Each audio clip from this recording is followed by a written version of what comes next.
Hello. Good morning, everyone. Can you grab a seat if you are still standing?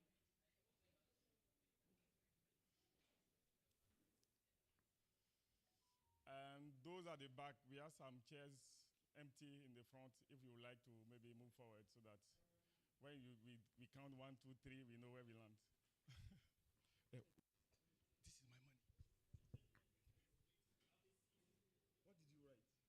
it, yeah. Okay.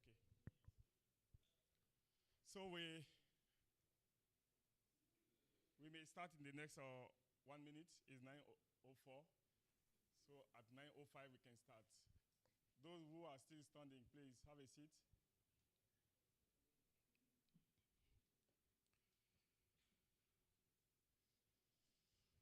Okay.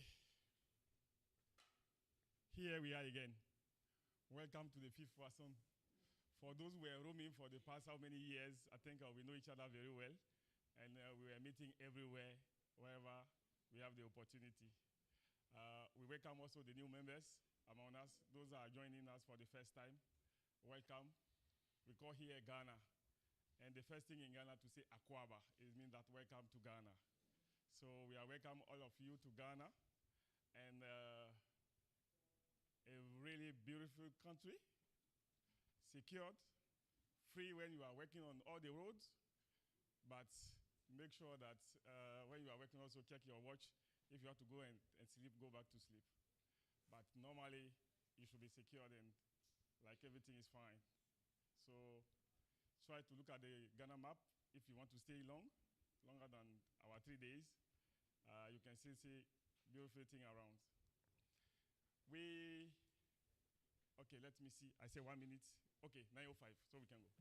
So we'll be starting right away. It's our open ceremony. So I'll be calling people on stage to actually start, and then we dive in quickly. So I'll be calling on stage Prof. Dazi, the chair of...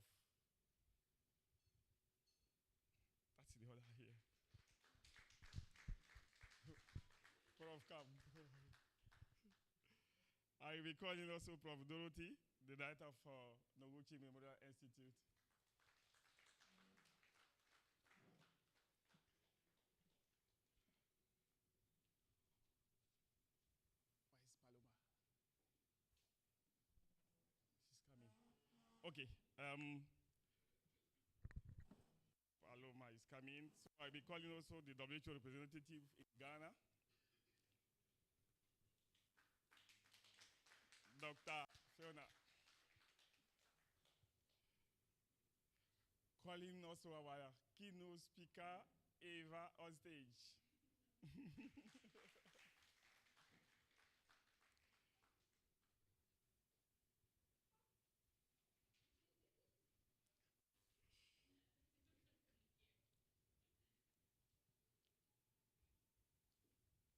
The WHO TDI representative, she's coming, Paloma, so she'll be joining the stage also in the next 1 minute, I think. So, yes, okay. Wow, Alia.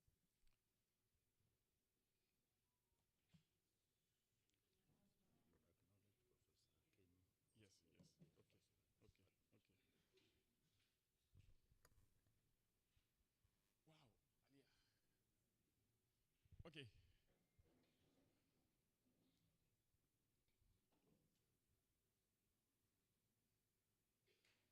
I would like also to acknowledge the presence of a few people, including Prof. Kenu from the School of Public Health. Say hi, Prof.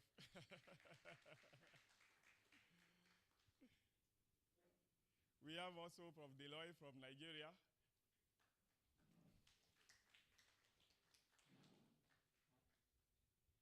Dr.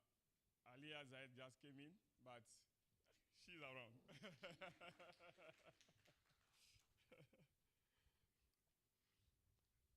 Okay. Virginia, can you check on Paloma? Okay, so.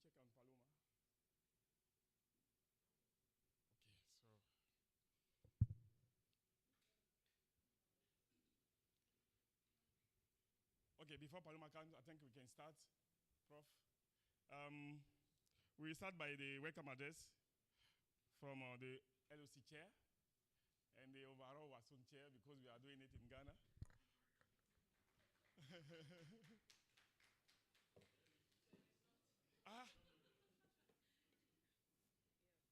Okay, sorry. I'm confused. That's what happens when you are too familiar with everyone. Good morning, everybody. They say I'm the LOC chair. And I'm not surprised that Shabi was quite confused because we had been working in it, trying to organize this, and we didn't really put any roles to anything. We're all working together. So you're welcome once again to Ghana and to the 5th WAASuN network meeting. Last year when we left Senegal, we pretty much were excited that we're going to have it in Ghana. We thought it was going to be easy because we felt we've done it before, haven't we? But no, organizing anything is quite difficult. Sometimes you leave it to the very last minute, but it catches up with you really quickly. And 1 year has passed by really, really fast. And we are happy to see everyone. It's a great family. Always nice to see. I was telling the chair that maybe we should do this twice a year. Because you see new faces and go like, oh, hi, you're growing beautiful. And, everybody's just excited. We are really happy to have you here. It's going to be 2-3 days of exciting talk as usual. Unfortunately, we couldn't have every focal person here for reasons that I think we've already explained over time. However, the few that could make it here are here, and you will enjoy the meeting. Those that couldn't join us would join us virtually. Hopefully, they would have time to join virtually. And it's still going to be a great family as always. So please do enjoy yourself. Akwaba. Thank you. Sorry for taking your position. Okay, so we will now have the address of Prof. Dazi. Now introducing the real chair now.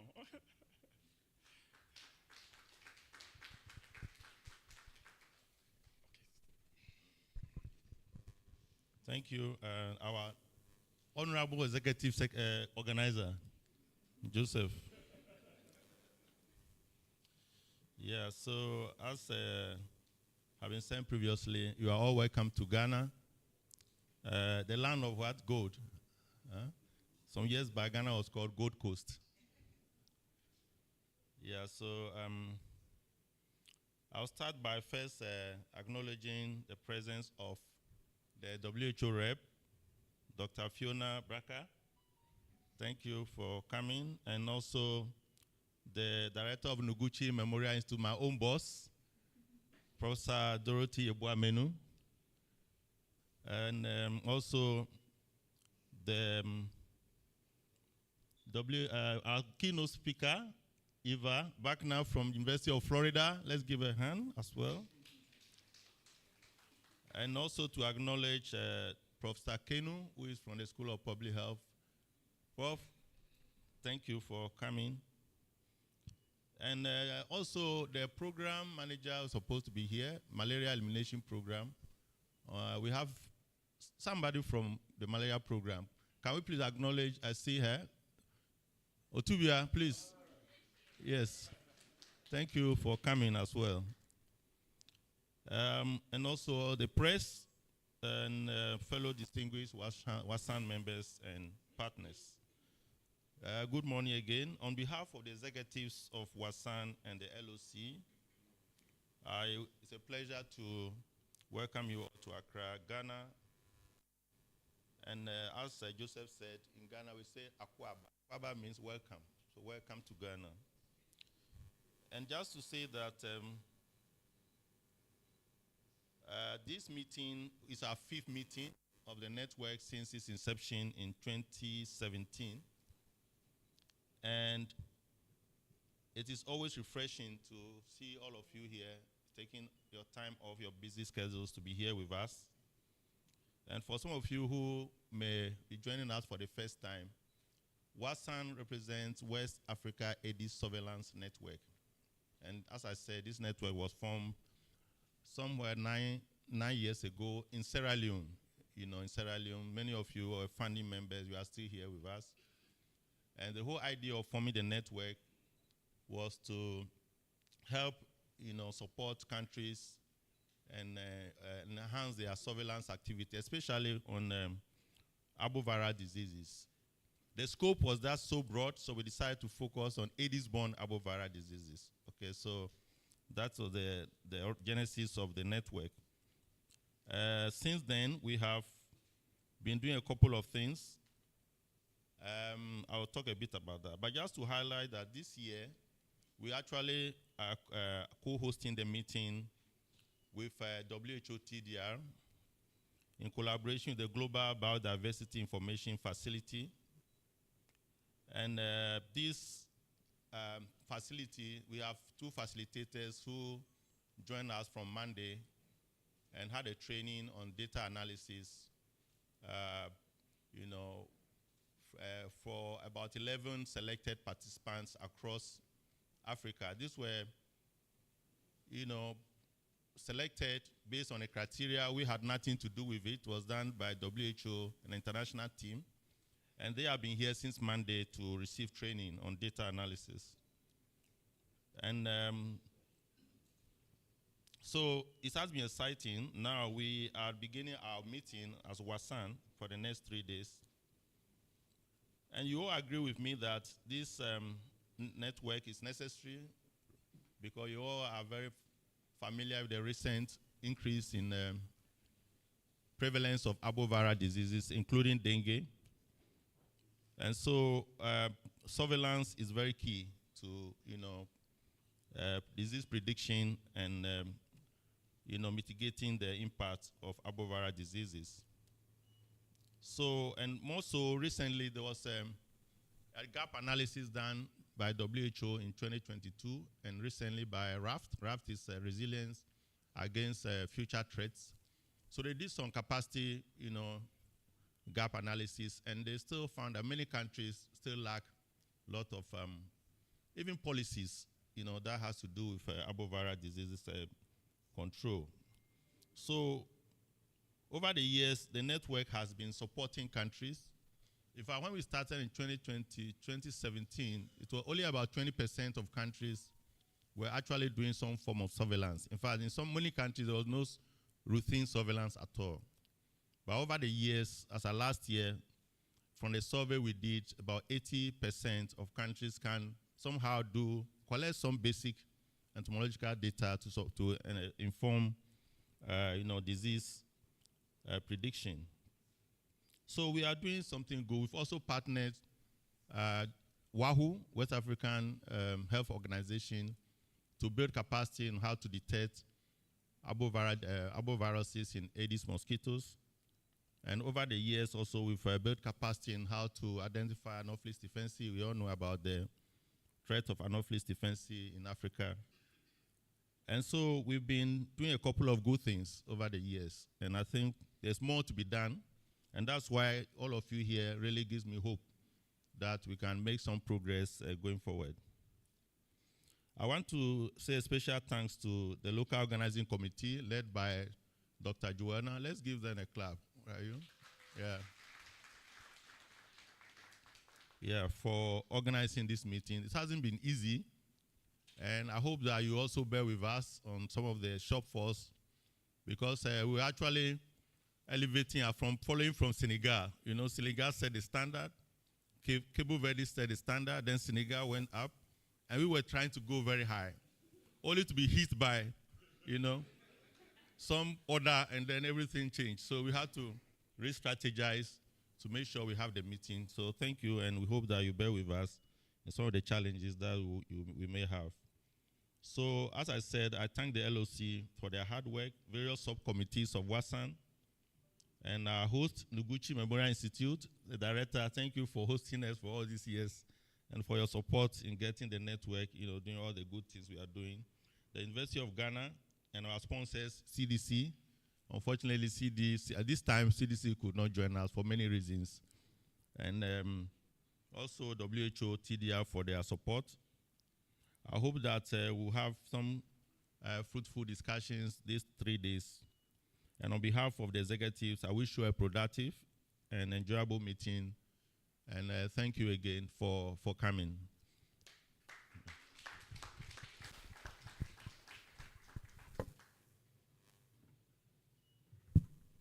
Thank you so much, Prof.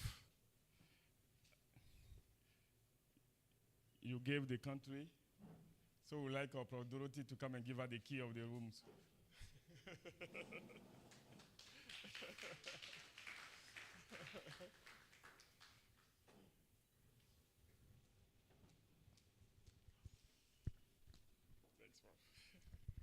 Thank you, Joseph. When I saw you introducing, I said, are you from Ivory Coast or you are from Ghana? Anyway, it's always a pleasure to be here and to speak to scientists who are trying to solve the problems that we have on the African continent. And so standing and recognizing WHO being here with us, and our lady who is going to speak to us this morning. I don't know you, but I know you are important in terms of being Dr. Paloma. Okay, thank you. Oh, okay. Okay, great. So I recognize everyone. Everyone here is very important. And so I want to say a very good morning to you all. Good morning. Good morning. As the director of the Noguchi Memorial Institute for Medical Research, I'm very happy to be with you this morning. And it's always great to see how some of our scientists are championing global health activities within the sub-region and the country. It's unfortunate that we couldn't host this at Noguchi because we would love to be with you at our institute. But this morning, the College of Health Sciences that we belong to is celebrating the Day of African Scientific Renaissance. And so the institute is so much quite crowded with everybody looking at the work that we are doing, and also within the College of Health Sciences, which Noguchi and School of Public Health belongs to.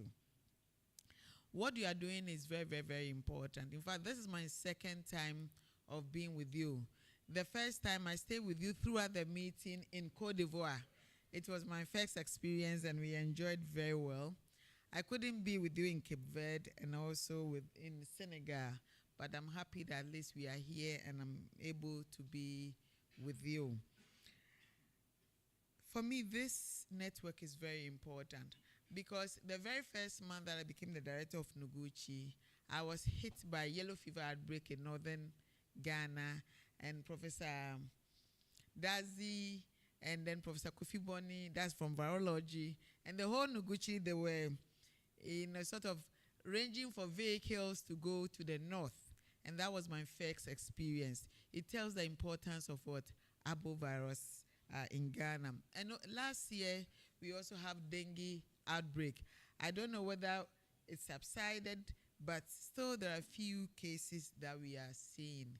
It tells that what you are doing is very, very important. We need to build capacity within our sub-region to be able to respond adequately and timely on these global health threats. And we can only do so if you have capable hands who are continually monitoring the movement of the mosquitoes who are the vectors.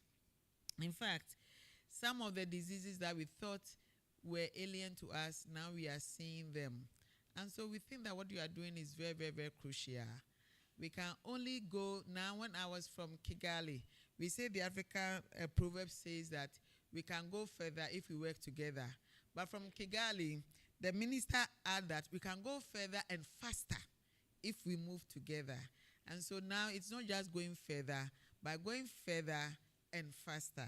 So I hope that the capacity that we are building through this network will allow us to be fast in responding to global health threats. Now, I'm happy to hear that over the last few days, you were looking at data management, but there's more. Now, we need to go beyond the conventional capabilities and add on the new ones that are coming, like machine learning big data mining, so that we'll be able, as a continent, move beyond the traditional ways of doing things, but in addition to the traditional ways, embrace the new technology to advance the sub-region. West Africa, we know, and Central Africa, even though research is quite minimal within the African continent, but West Africa and Central Africa are on the bottom as far as research is concerned. And so as an institute that is Ghana's foremost research institute, we are committed to research, and we are also committed to building capacity across the sub-region. On that note, I would like to welcome you to the Noguchi Memorial Institute for Medical Research. Even though we are at the hotel, but still the hotel is representing Noguchi. We have a very beautiful campus, and I will plead with Professor Dazi and Joanna to make time within the meeting to visit our institute and our beautiful lab. And also the university where we belong to. University of Ghana is very beautiful. So please find time to visit the university as you stay in Ghana. I welcome you and enjoy Accra, Ghana. Thank you.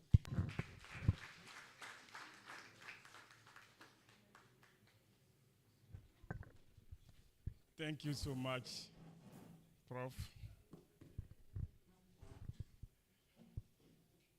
So you are invited to Noguchi.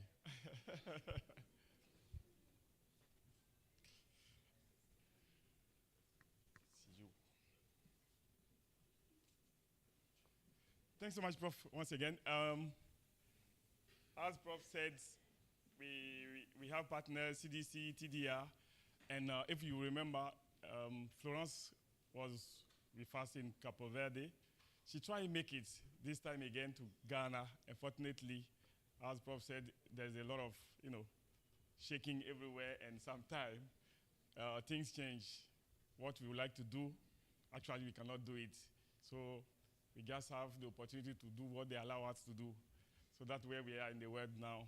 So Florence cannot make it, but Dr. Paloma came in Charlie for the 2-day training. So I think for the TDR side, she will be addressing some few notes, like on behalf of Florence.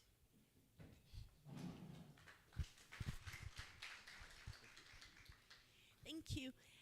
So good morning. And first, apologies, I was a bit late, but I had a sinus infection and I had a bit of fever all night. No, but the good thing about the fever is that today I woke up feeling at least not congested anymore. So, and second, I would like to say thank you to the team at Noguchi for hosting this training, for having Tiki, and Tiki is at the back. He works for GBIF, the African support team. And we are so happy to be here. For me in particular, it's like a dream because I've always wanted to come to West Africa, so I'm really happy to be here. And I'll just start by saying, because I'm a medical entomologist like you, I'm Brazilian, and I work at Fiocruz. So some of you may have heard of Fundação Oswaldo Cruz. And I've been working with sandflies and leishmaniasis, but in the last, 8 years, more or less, we had to start looking at data in a different way. And Fiocruz decided back then to make data available on a lot of research and biological collections. So we had to learn how to share our data in a way that would also protect our data and the people who generated the data. So they found that GBIF, the Global Biodiversity Information Facility, which is an intergovernmental organization. So it's comprised of a network of countries that contribute, but it's free for everyone to publish. But GBIF works with data in a different way where it kind of generates a lot of protection to those who decide to make their data public.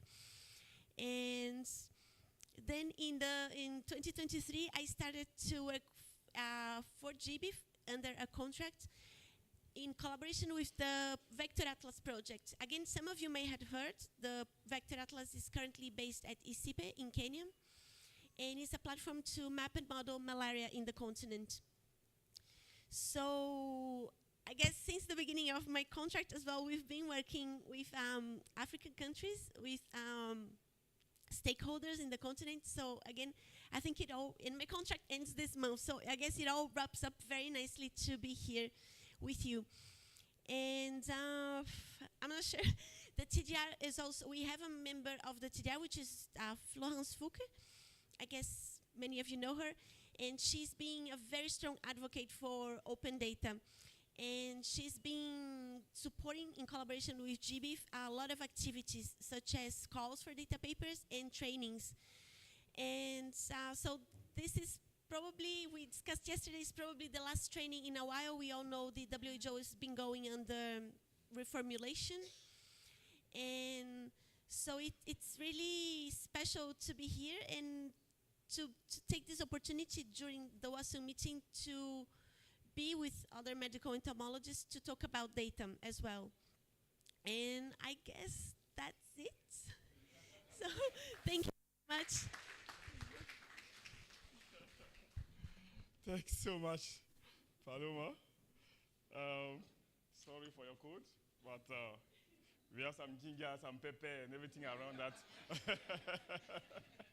can allow you to go. Okay.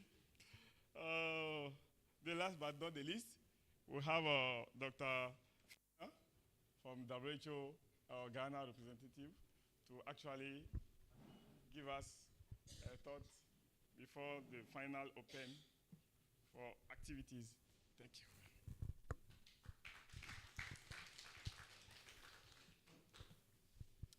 Good morning. I'd like to recognize the chair of WAASuN, Professor Dazi. It's a pleasure to meet you, Prof.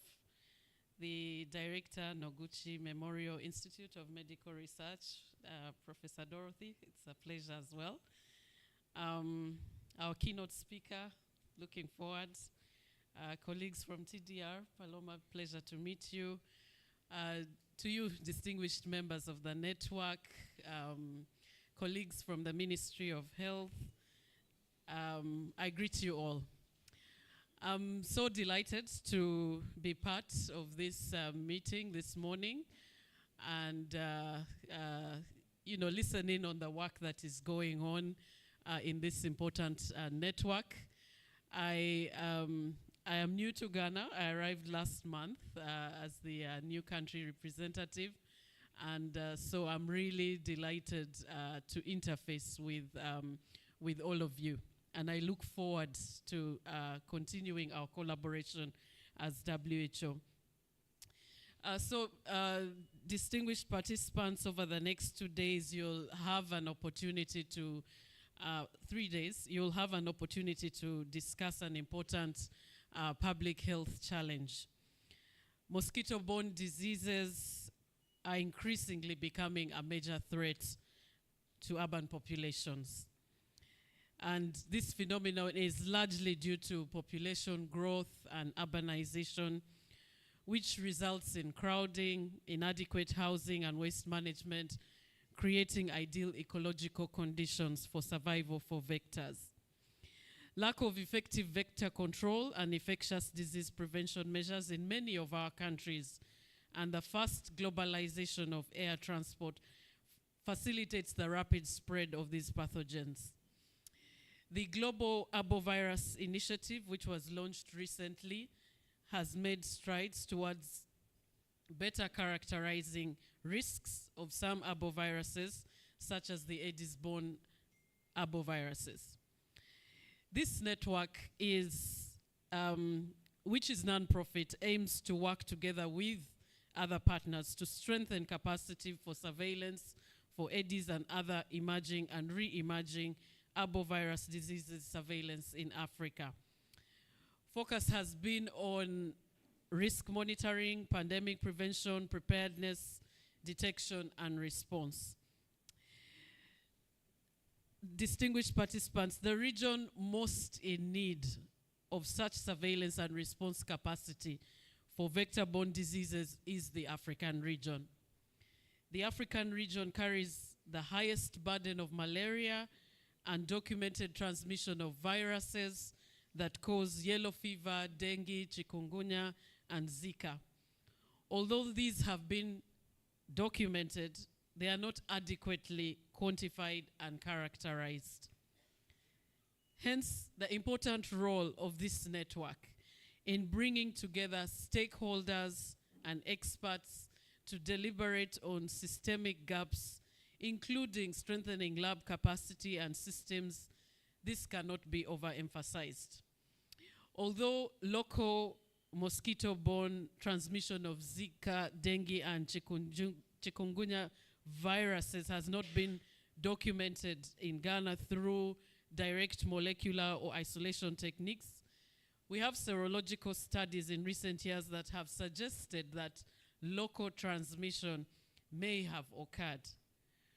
With the presence of competent vectors and enhanced surveillance system based on well-defined case definitions supported by serological and virological lab testing becomes essential.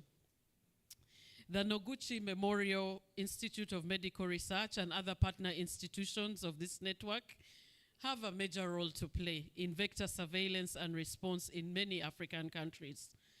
This group also has a major role in providing guidance for countries on vector biology and control of Aedes-Borne diseases, which have epidemic and pandemic potentials.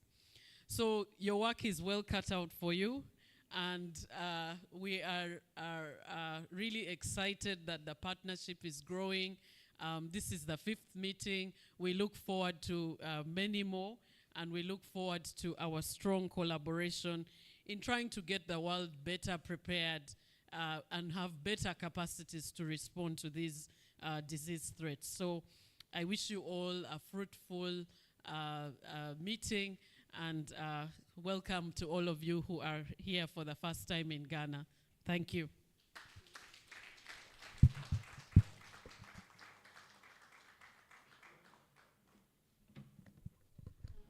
Thank you so much, Dr. Fiona. I think that's all for our stage. So we'll be doing the introduction of participants. I think even some faces are familiar, but some are new. And then we can actually know each other a bit. And those who just come for the first time, they can know that this is a family. And then we put faces on name and name on faces. So for all the time that we meet, you see that people are hugging themselves, each other, and so it's really, it's a family here. So welcome, and then I need a second mic for introduction of people. So I will start by the front, and you move the mic. Okay, thank you, Joseph. I recognize all the dignitaries on the table. I think at this side, no one else has a table in front of him. Okay, I'm Abiodun Denloye, Professor and Deputy Vice Chancellor Academic at the Lagos State University of Science and Technology in Ikorodu, Nigeria. I, of course, am a medical and applied entomologist. It's good meeting Professor Dorothy again after my visit to Noguchi for WAASuN mission post-COVID-19 at that time. Thank you very much. It's nice. Hello, everyone. My name is George Atim. I'm a medical geographer or health geographer, and I work with the WHO in Ghana. Hello, everyone. I'm Musa Gelbego from Burkina Faso. I'm working at the National Institute of Public Health. Also, I'm lecturer at the University of Joseph Kizerbo from Ouagadougou.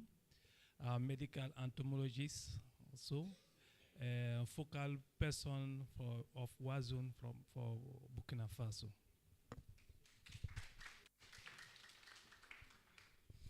Good morning, everybody. I'm Lucien Coulon from Côte d'Ivoire, medical entomologist. I work at the National Institute of Public Hygiene, a medical entomologist, and the focal point of WAASuN from Côte d'Ivoire. Thank you.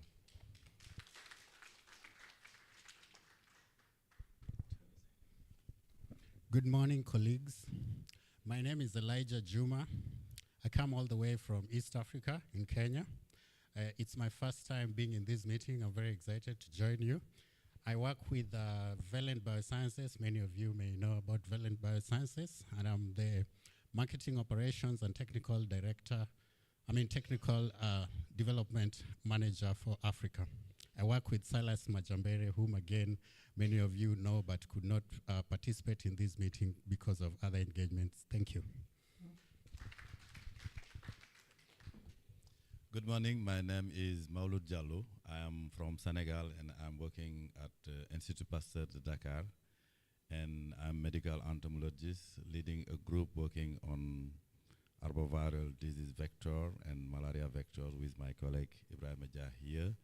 And recently some expansion to reservoir vertebrates working on bats, rodent, bird, and non-human primate, only to understand the disease transmission and how the role they play as a reservoir of these viruses.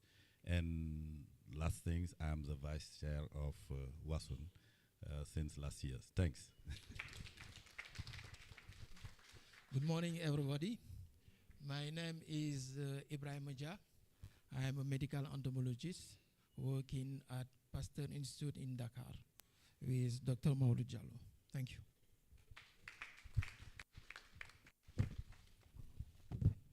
Hello, everybody.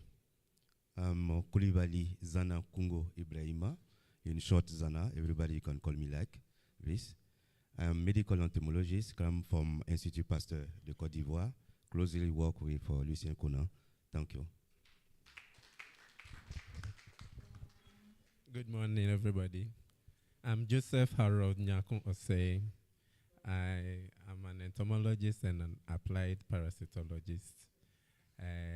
I work with Prof. Dazi on arboviruses, and I'm a research scientist at the Council for Scientific and Industrial Research. Thank you. Good morning, all. My name is Eloy Imelda Idam. Hello, can you hear me? Okay, I'm Eloy Imelda Idam.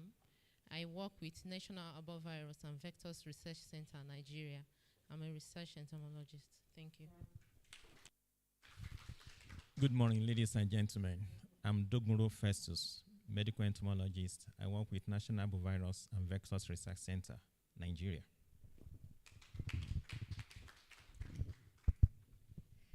Good morning, everyone. It's a pleasure to stay here, more one here. I'm Lara Ferrero Gomez from the Jean Piaget University in Cabo Verde. I'm researcher and professor at the university where we coordinate a group in tropical disease, and we are doing things in vector control, collaborating with the Public Health National Institute. I'm the coordinator of the scientific subcommittee of WAASuN. Thank you. Morning. My name is Ange Jadouleton from Benin, medical entomologist. Thank you.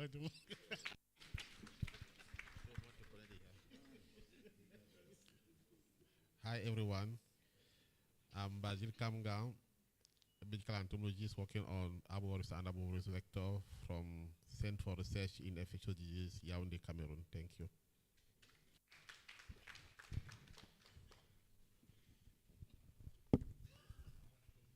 Good morning, everyone. I'm Sadiak Ba Christabel from Côte d'Ivoire. I'm lecturer at University of Peleforogon Coulibaly, Korogo, and also researcher associate at Centre de Recherche Scientifique en Côte d'Ivoire. I'm entomologist.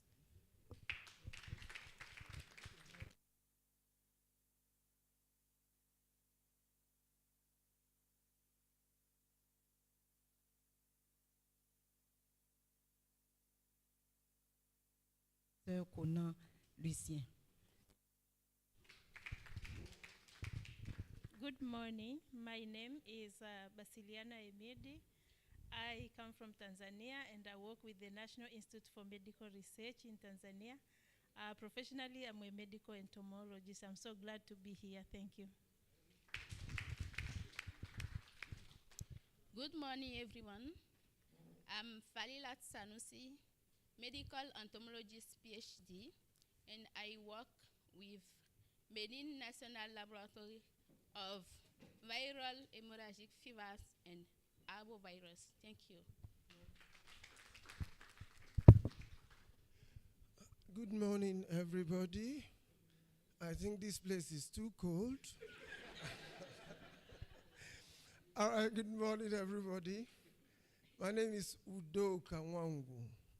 I'm a medical entomologist working with the National Arbovirus and Vector Research Center, neighboring country here, Nigeria. Thank you. Thank you, my brother. Good morning, everyone. My name is Otubia Owusu-Akrofi. I am a medical entomologist with the National Malaria Elimination Program. Recently, the program has been given the mandate to look at other vector-borne diseases. And so I'm very glad to be here. I hope to leave here with a lot of things in my pocket. Thank you. In my bag.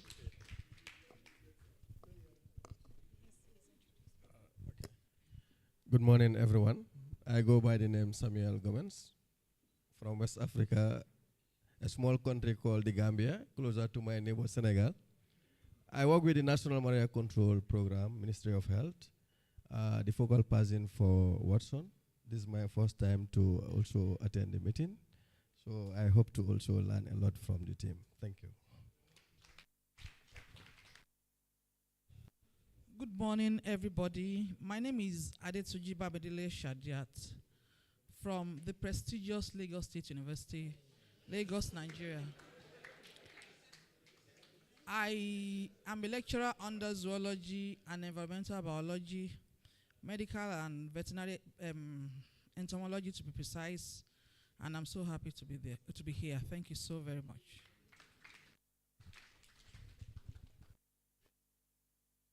Buddy, Davidson Monteiro from the National Institute of Public Health. I work in the medical entomology lab there.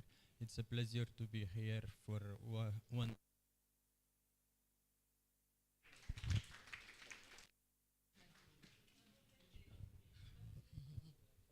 Good morning. My name is Munira Tuakwele Isa. I work with Ghana News Agency. I'm a journalist.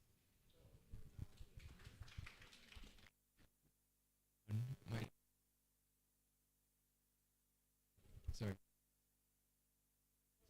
Good morning, everyone. Sorry. My name is Festus Enim from Noguchi Memorial Institute of Medical Research. I'm a research scientist, and I work with Prof. Dazi, a first-timer.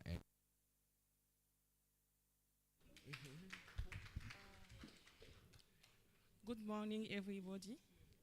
I'm Seydou Umaru Maiga Ramatulai from Niger. I come from a health and medical research of Niamey, and I'm two PhD students at Joseph Kizerbo University of Ouagadougou. I'm focal person also. Thank you. Good morning, everyone. My name is Seth Opuni, and I'm representative for MVU, and it's a pleasure to be sat here with a powerhouse of scientists. So what MVU does, in addition to research, is actually create a number of tools to help fight various pests, including mosquitoes who carry the various species. So I am based here in Ghana, and it's a pleasure, my first meeting. Good to be here and hope to find out a bit more about what you do as well. So thank you. Good morning. My name is Daniel Sekwache, a national service person at Noguchi Memorial Institute for Medical Research. I'm also on Prof. Dazi's team, and it's my so.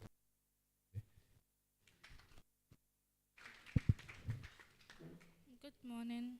My name is Michelle Ejekum Dakwa. And I am also a national service personnel at Noguchi Memorial. And I'm also on Prof. Dazi's team.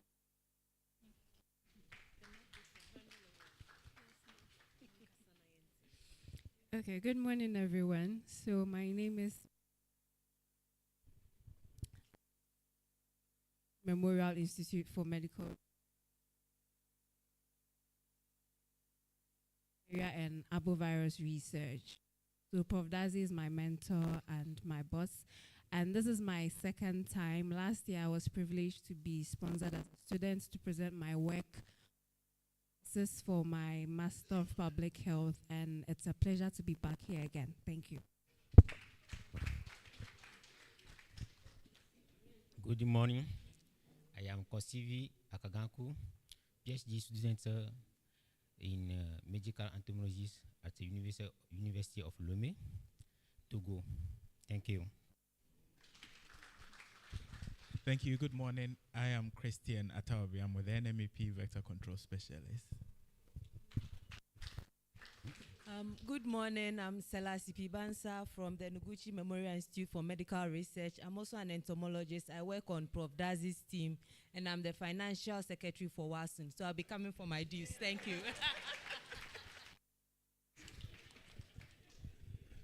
Good morning. I'm Kofi Mensah Ahaji Dabla from the University of Lomé, and I'm a medical entomologist.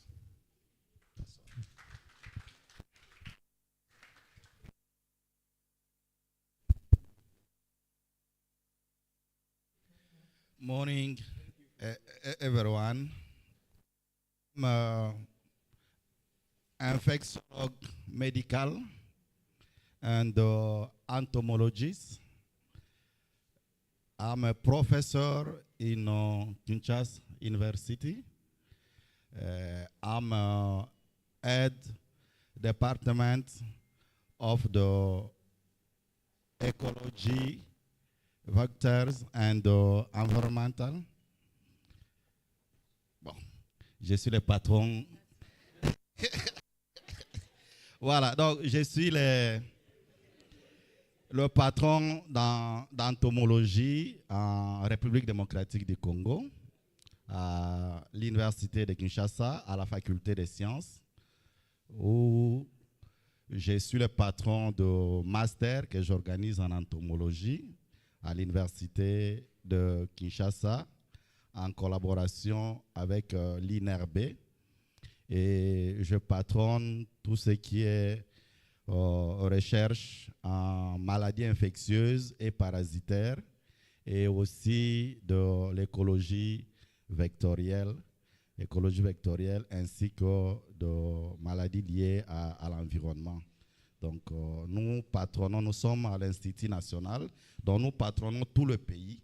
Donc tout ce qui se passe au pays, ça passe par moi, parce que nous sommes le pilier de ces domaines en RDC. Merci. Merci beaucoup.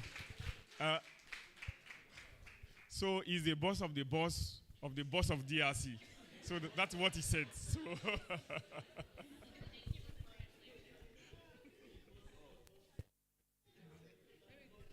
Hello.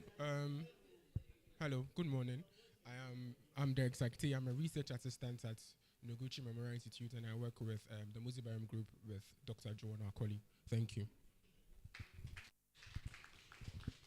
Good morning, everyone. I'm Malia Zaid. I'm presenting NAMRO 3.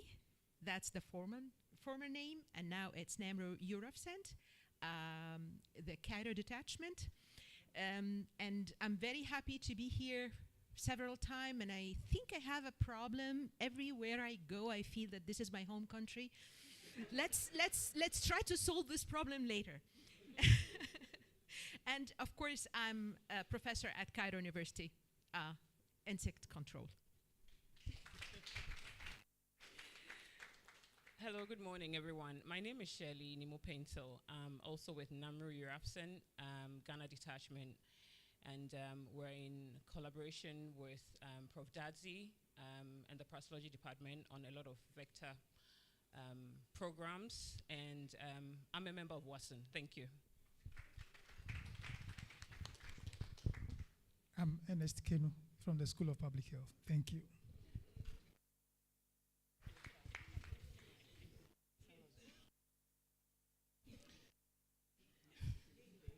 Hello, I'm Charlotte Adai. I'm a student from the University of Florida, and my advisor is giving the main talk today.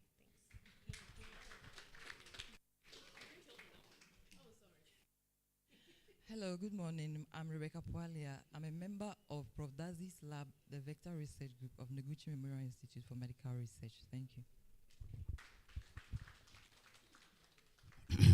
Good morning, everyone.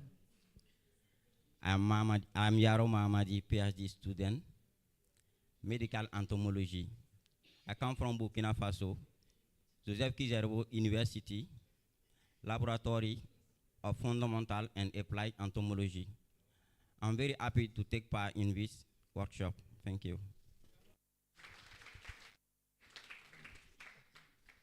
Good morning, everyone. So my name is Tik Rabichar. I'm from Madagascar. And I'm coming here for the 2 days training. I'm one of the trainers of the data mobilization workshop with the vector data with my colleague Paloma. And I'm in GBF. I'm one of the regional support team in Africa. We are 2 persons as a regional support team at the GBF. One in Uganda, his name is Laban Muzingozi, and me, based in Madagascar. And if you want to, let's say, you want to publish your data through GBF, don't hesitate to contact us, because that is our role to assist you in your project, in your data mobilization project, like that. So I'm happy to be here with you, and it's my first time with WAASuN, and I'm happy to learn from you, and thank you very much.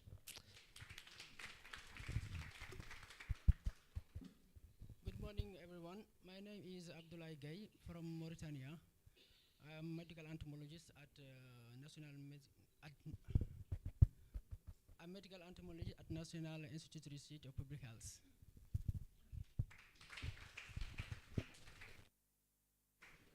Hello, my name is Juelna Akoli. I'm a vector biologist, senior research fellow at Noguchi, and the WAASuN secretary. Hi everyone, my name is Jane Shandov, and I'm a research assistant with Prof. Dazi's team at Noguchi Memorial Institute for Medical Research. Hello, good morning everyone.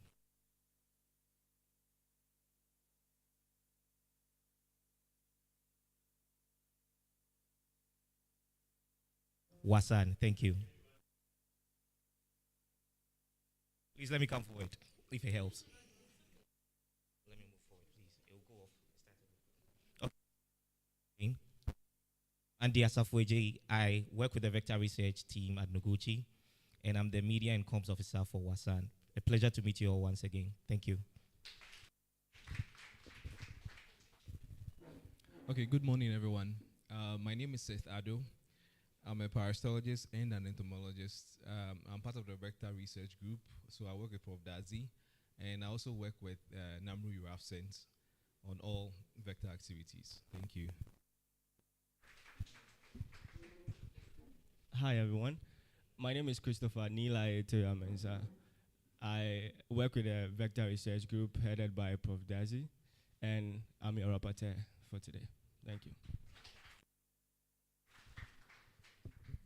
Hello everyone, I'm Danielle Lajepo, and I work at Noguchi Memorial Institute for Research as a postdoc where I do vector-related studies. I work on vector-related studies. Here at WAASuN, I serve assisting with communication and media activities. Thank you and happy to be here.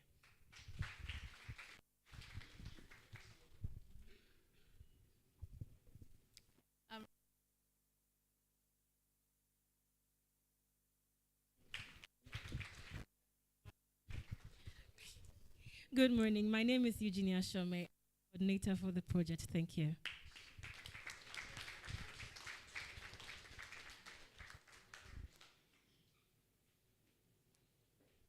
We did not hear you. Say, who are you? Yeah. Okay, thanks everyone. I was counting how many people were attending this for the first time. And we are about, let's 60 here. I have only 7 people that are new faces within us. So it means that we are really a family. We are brothers, sisters, we know each other very well. So those that are joining for the first time, feel free to mingle and merge with us. Okay? So we are a family, so we are open and we welcome all the new faces. As you see, we have few people from Ghana because they are the supporting team to actually allow us to achieve this one. And they are all acknowledging their presence through Dr. Dazi's lab. So like everybody was actually trying to make things very well to work for all the people coming in. So welcome. They introduce themselves as, people from Ghana. So if you want to find a way, you catch any of them and then you find your way. So I think that's also part of how you can make your life easy while you are in Ghana. So thanks so much again. Yes? Yeah, I forgot. Oh.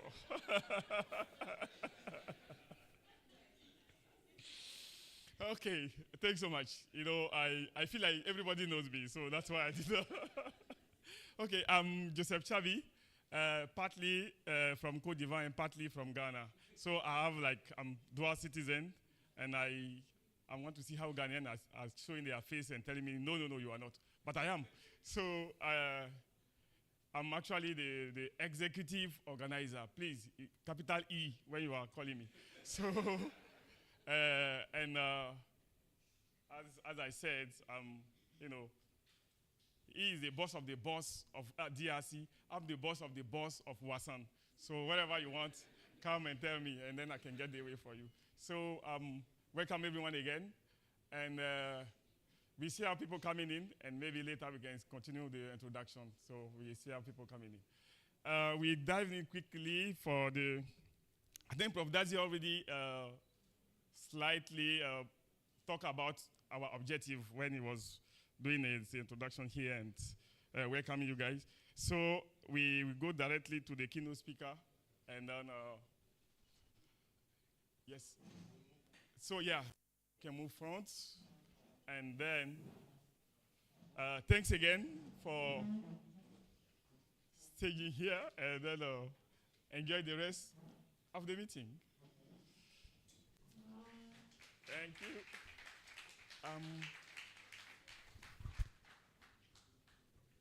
Andy, should we move this up? I hope you can see till here, right, everybody? It's okay, eh? So I don't need to move this one for now. Okay.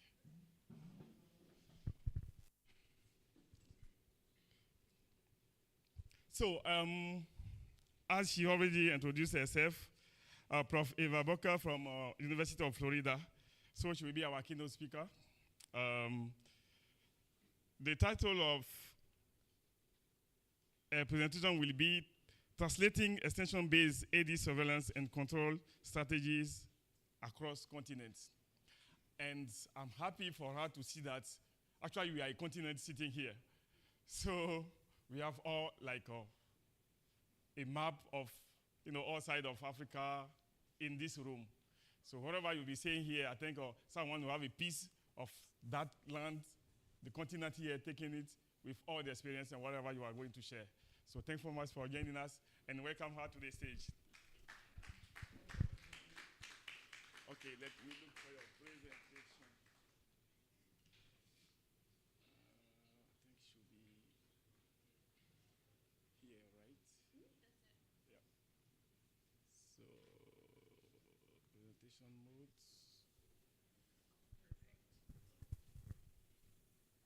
Yeah.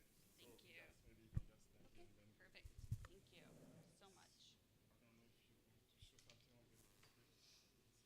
Perfect. Thank you so much. I don't know if you want to show something on the screen. Okay, great. Thank you.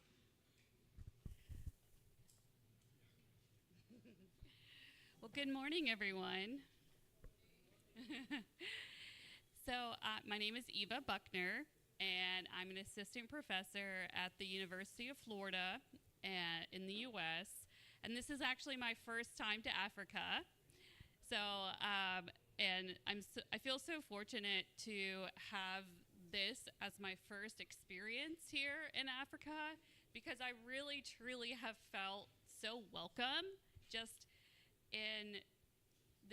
since I got here, since I arrived in Ghana. So thank you so much for being so welcoming and allowing me to be here and be a part of this meeting. I'm really excited to be here. So thank you so much for this opportunity. And I want to thank Professor Dodsey for the invitation to be here. He's actually visited University of Florida Medical Entomology Laboratory, where I am at, and given a presentation there. So it's so great. We talked actually when he came to visit about me coming to visit, and it's so wonderful to be here now. So thank you so much. Let's see, get started. So the theme of today's meeting really resonates with me, this idea of building resilient systems to prevent and mitigate Aedes-Borne disease outbreaks in West Africa. It resonates with me and it inspires me.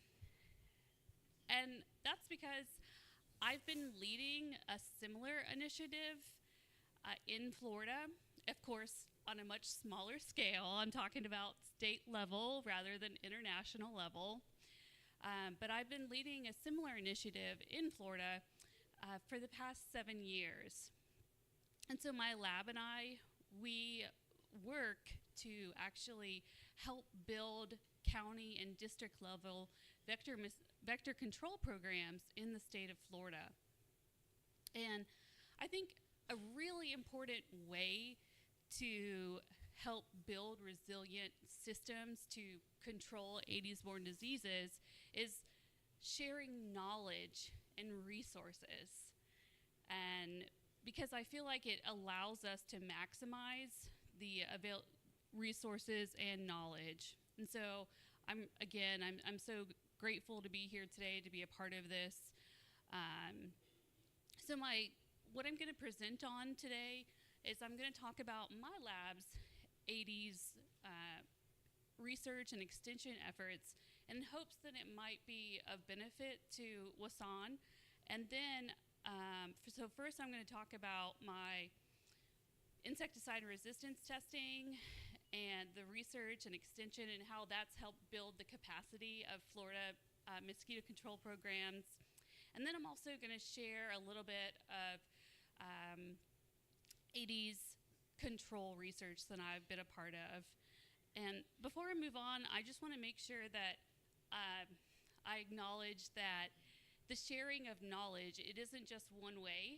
And so I'm very happy to be here because I know that when I leave, I'm going to be taking back so many great ideas that I'm going to want to try and apply in Florida. So I'm very happy to be here. I've already read the abstracts and I've been very impressed by the research that's being done here.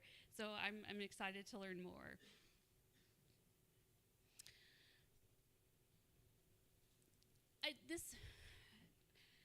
We all know the U.S. has some problems. I don't think that's a surprise to anyone. But you may not realize that there's actually no national or state level vector control program in the U.S. Instead, there's the mosquito control is actually conducted by county and district at the county and district level. And so these programs their capacity is determined by that very localized funding that's available to them. So, and of course we think about capacity, and you need money most of the time to have a strong capacity sometimes. So there's a range of capacity of mosquito control programs in the state of Florida where I work. So for example, there's one program that's our most funded program that it's a $30 million annual budget.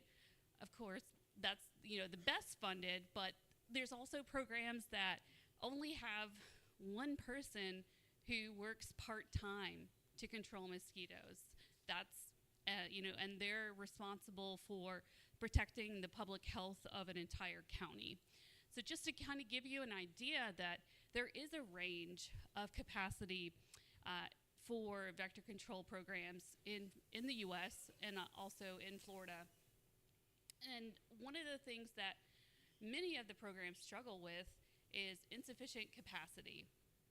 In fact, in a 2016 survey, only 26% of Florida vector control programs self-identified as being fully capable of delivering adequate vector management. And insecticide resistance testing was the most frequently cited competency gap.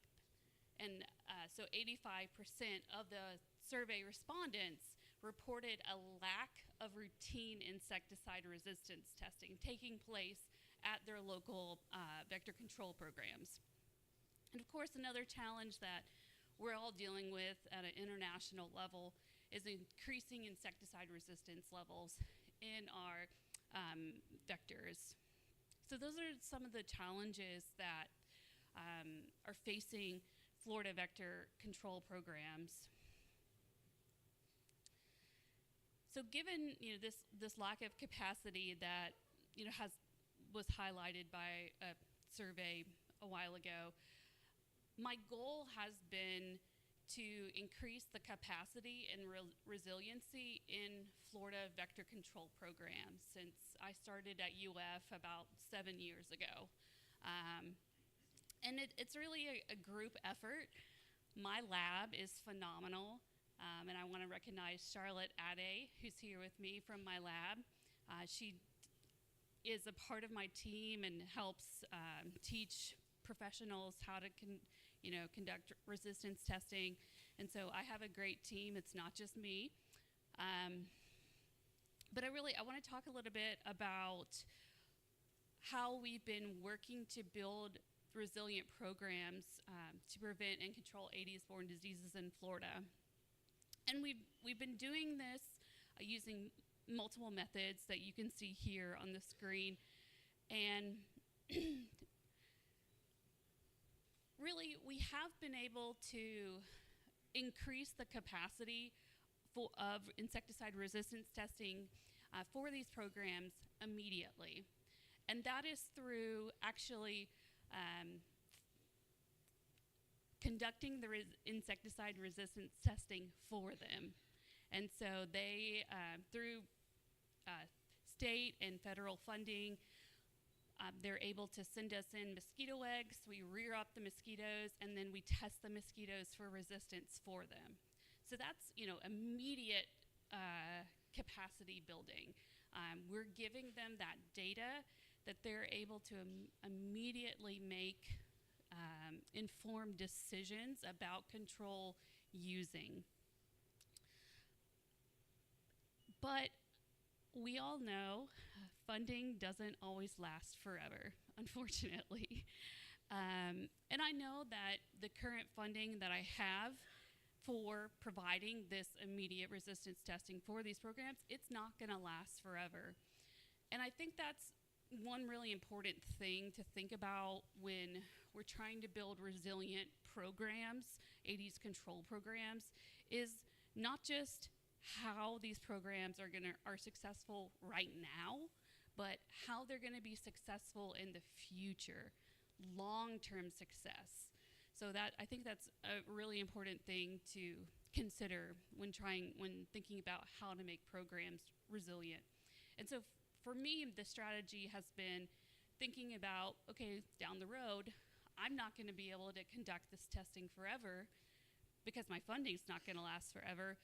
So it's been about training the programs throughout the state to be able to perform the insecticide surveillance actually mosquito surveillance and insecticide resistance themselves, so that once my funding's gone, they have been empowered to be able to continue that surveillance, that resistance testing themselves.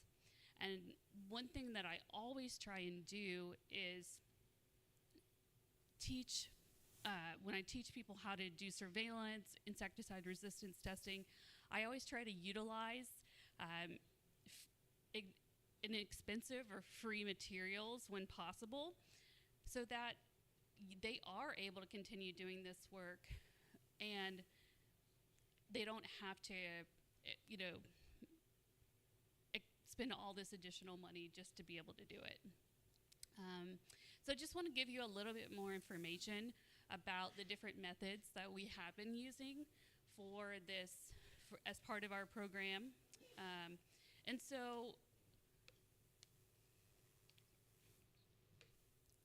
the first part, when I started, we really got the insecticide resistance testing going in about 2019. And that first portion of this statewide free mosquito resistance testing focused on adults. So testing adult mosquitoes for resistance to commonly used active ingredients for adulticides, using the CDC bottle bioassay method. And so we looked at the resistance to 6 commonly used adulticide active ingredients, so 4 pyrethroids. These are ones that are commonly used in Florida, so I wanted it to be, the data to be very specific to what the programs were actually, what they actually had available to them. So we tested permethrin, deltamethrin, etafenprox, symethrin, and then the 2 organophosphates we tested were malathion and nalid. And then additionally, we also conducted some insecticide resistance mechanism testing. So that was, again, the first portion of the program. And we were able to provide so much information to programs. And it was, and then in 2023, we understand there's resistance in adults, but what about resistance in larvae? Like, what's our insecticide resistance levels to commonly used larvicides assays or larvicide active ingredients? This was, that was a question that many of the vector control programs were asking me, and I didn't have the answer. So I was able to start conducting, we shifted in the lab from conducting adult insecticide resistance testing to larval insecticide resistance testing. So that is, does anyone do larval insecticide resistance testing? Does anybody do that? Do you test larvae for insecticide resistance? Okay, good. It's difficult. It can be quite difficult. So it can be a challenge. So starting that program it took a lot of time to really learn what we were doing and be able to share this free insecticide resistance testing with the state. But I'm happy to report that we do have our methods down, and we are collecting data, we're sharing data with mosquito control programs in the state, and providing them with recommendations. So it took a while to get there, and so what the process is that the programs are responsible for actually collecting the eggs themselves and then mailing the egg papers in to us. And so we provide all the supplies that you see pictured here on the slide to the programs, and we provide them with the protocol on how to collect the mosquito eggs. So basically how to conduct Aedes mosquito egg surveillance. Because many of the programs we work with, they've never done this at all. So we're working with them for the first time. We gathered data from them, but through this process, we're actually teaching them how to conduct mosquito surveillance. So again, it's helping them gain skills that they can utilize in the future. So then once we get those egg papers, my lab hatches the eggs on the papers. They're reared to larvae or adulthood, whatever the stage is being tested. They're tested for insecticide resistance. But I think that's one thing that I'm really proud of with this program, is that it teaches people who have had no experience conducting Aedes surveillance how they can be successful doing it, and they can carry on those skills into the future. And as I mentioned earlier, we use multiple tools to teach programs how to conduct this egg surveillance. And people respond to different types of teaching methods. And so one way that we teach people how to conduct Aedes egg surveillance is through a YouTube video. So Charlotte, my student, is actually the actress in the video demonstrating how to conduct Aedes egg surveillance. So if you want to see Charlotte in her in action, I've got the YouTube link up there for you. And so again, we use multiple tools to teach the programs how to conduct this surveillance. And then once we actually do conduct their surveillance, and I apologize, I know it's very, the typing's small up there, but I'm gonna explain to you what's up there. Each mosquito program manager receives from me a report providing the resistance testing results for each of the active ingredients tested.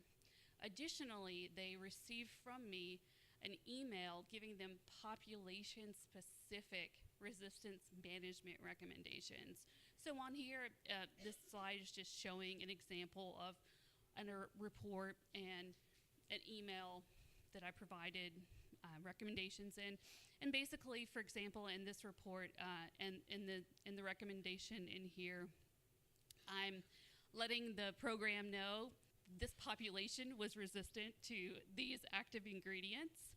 You may want to stop using them if it's possible, or maybe consider changing your application rates, making some management changes, and so you're aware your population is susceptible to this active ingredient. So if there is an outbreak and you need to apply an adulticide, this is the adulticide I recommend for you. So that's the type of recommendations that I do provide to the programs. And I also just wanted to share an additional example of some of the resources that through this program we have created in my lab. And an additional resource is this webpage here, and I plan on sharing all of the links to this with Professor Dotsey so that everyone can have access to this material. And so this is actually a webpage, and it's got everything you need to try and conduct the CDC bottle bioassay. It's got a webinar where I'm explaining what the bottle bioassay is, that we have a demonstration portion of the video of the webinar where members of my lab take you through the steps of how to perform everything. Then we even have on this website data sheets. So you can you can just go right there, record all of your data. And here I have links to where to go on the CDC's website to request materials for conducting the CDC bottle bioassay for free, because free is the best way to get things done, in my opinion. So again, I'm happy to share all of these resources to everyone who's interested, as well as protocols. It sounds like larvicide resistance testing may be something people don't have as much experience with. If we have protocols, we're happy to share with you, so you're not starting from just nowhere. And so I do want to highlight that we do have documented increased capacity in the Florida Aedes surveillance and resisting testing as a result of my lab's extension efforts. So 93% of Florida vector control program managers who responded to a survey indicated that participation in extension activities enhanced their vector surveillance capacity. So this is the kind of stuff the data I have to collect to show UF that I'm actually doing my job and my methods I'm using are working. UF loves data. So I have to record all this kind of stuff. It's very survey heavy. And then also 96% of the respondents reported a significant improvement in their program's capacity for insecticide resistance testing as a direct result of extension activities. So that's, UF again loves to see that, and it makes me proud. It makes me feel that I'm actually contributing, my lab is contributing, we're making progress. And this is also great to see. In that same survey, 68% of those program managers reported adopting at least one recommended resistance management technique. So a recommendation that I made. So that was either maybe changing an active ingredient, application rate, or maybe reduction in adulticiding. And so these changes impacted over 100,000 hectares across Florida. I did a quick conversion from acres to hectares because I feel like the audience would probably be more familiar with hectares than acres. So I did that right before this presentation so that you might better understand it. Because I know the rest of the world uses the very smart and normal metric system, but not UF, but the US uses English. Weird. And so I've talked about our methods. I've talked about some of the awesome things we've achieved through the extension programs. And now you might be wondering, well, what have you found out about Aedes resistance in the state, doing all of this surveillance for the past almost 7 years? So that's actually what I'd love to share with you now, just an overview of what we have learned about Aedes resistance in Florida. So this slide is just summarizing, this is just an average of what we've seen for Aedes albopictus populations in the state. We've tested over 50 populations. And so generally what we find is that Aedes albopictus is susceptible to malathion and permethrin, which is great. That's two different insecticide classes right there, a pyrethroid, organophosphate and a pyrethroid, so awesome. But then yes, we definitely have found resistance to nalid and organophosphate, and the rest are pyrethroids. But encouragingly to see that we did have 100% or almost 100% mortality at the end of the bottle bioassay. So we're not expecting failure at this point, but it would be good for those programs that are seeing resistance to maybe consider making some changes before they do start having a failure. And very low knockdown resistance. Here we have the adulticide resistance summary for Aedes aegypti. We sampled over 75 populations, and the results are similar in terms of resistance status for albopictus, but you'll notice where the changes are in the mortality at the end of the bottle bioassay column and the mortality at 24 hours column. So certainly we have a lot of resistance to edifenprox, and that I would expect for the programs to see failure to edifenprox, not all of them dying. And then yes, certainly we have evidence of knockdown resistance to sumatherin, deltamethrin, and edifenprox. A little bit to permethrin, but certainly worse in the others. So as I mentioned earlier, we just within the past year, we've shifted to larvicide resistance testing. So this is very preliminary data.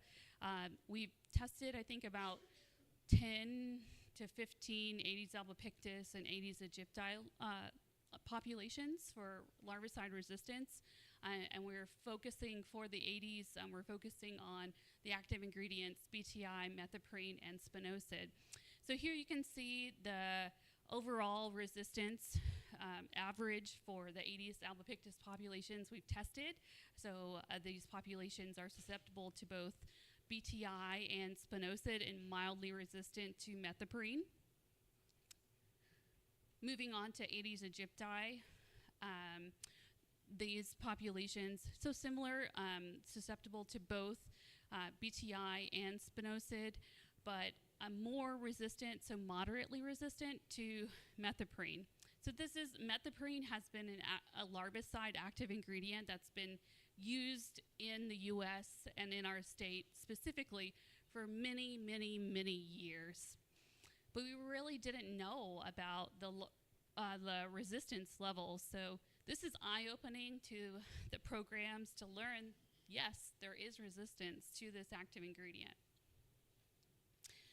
So as I mentioned, in addition to obtaining data on the resistance levels throughout the state, this is specifically talking about resistance mechanisms in adults. We have collected data on the resistance mechanisms. So for example, we found that about 55% of the populations of permethrin-resistant Aedes aegypti exhibited metabolic resistance to at least one class of metabolizing enzymes. Sorry about that. But we do think that it's actually knockdown resistance that is primarily responsible for the adulticide resistance we're seeing in Aedes aegypti. And so we did some sequencing to look at knockdown mutations. This is work led by my student Kyle. He's now graduated and working at a mosquito control program. But you'll notice that he identified 6 known and 2 novel KDR mutations that are listed here. And when I was actually looking over the abstract book, I think some KDR testing has shown some of these mutations here as well. So I'd be interested in talking to more about that later with whoever's been doing some KDR testing. Last thing I want to do is just end by, I've talked about extension, I've talked about the surveillance. I also just now want to end talking about some control research that I've been a part of with Aedes. So Aedes integrated management research. I'm just highlighting 2 different things that I've been involved in. So certainly we know that adulticides are always going to be a part of an integrated mosquito management program for Aedes, especially if there's an outbreak. You want to be able to knock down that population quickly so more people don't get sick. And so one of my former master's students, who's now back in my lab as a PhD student, she asked the question, is permethrin resistance higher or lower in resistant Aedes aegypti at certain times of the day? And so to answer that question, she performed permethrin topical assays on a subset of resistant aegypti every 4 hours for 24 hours. And I'm going to use this friendly little pointer guide to highlight what she found, but just gotta, I don't know, it's not working. But basically, she found that at 6 p.m., from 6 p.m. to 10 p.m. is when there was the highest doses of permethrin were needed to knock down the resistant aegypti. And interestingly enough, that time frame coincides with when most of the adulticiding space sprays take place in the U.S. And so something that we posit in this paper is maybe shifting the timing of permethrin space sprays to when Aegypti we found them to be more susceptible. And of course, we always have to think about when our non-targets are present, are less active, because that's always a consideration in when space sprays are conducted. Might be between midnight and dawn when we found the most susceptible, when we found the Aegypti were most susceptible. Maybe that, if sprays were conducted then, maybe they would be more effective.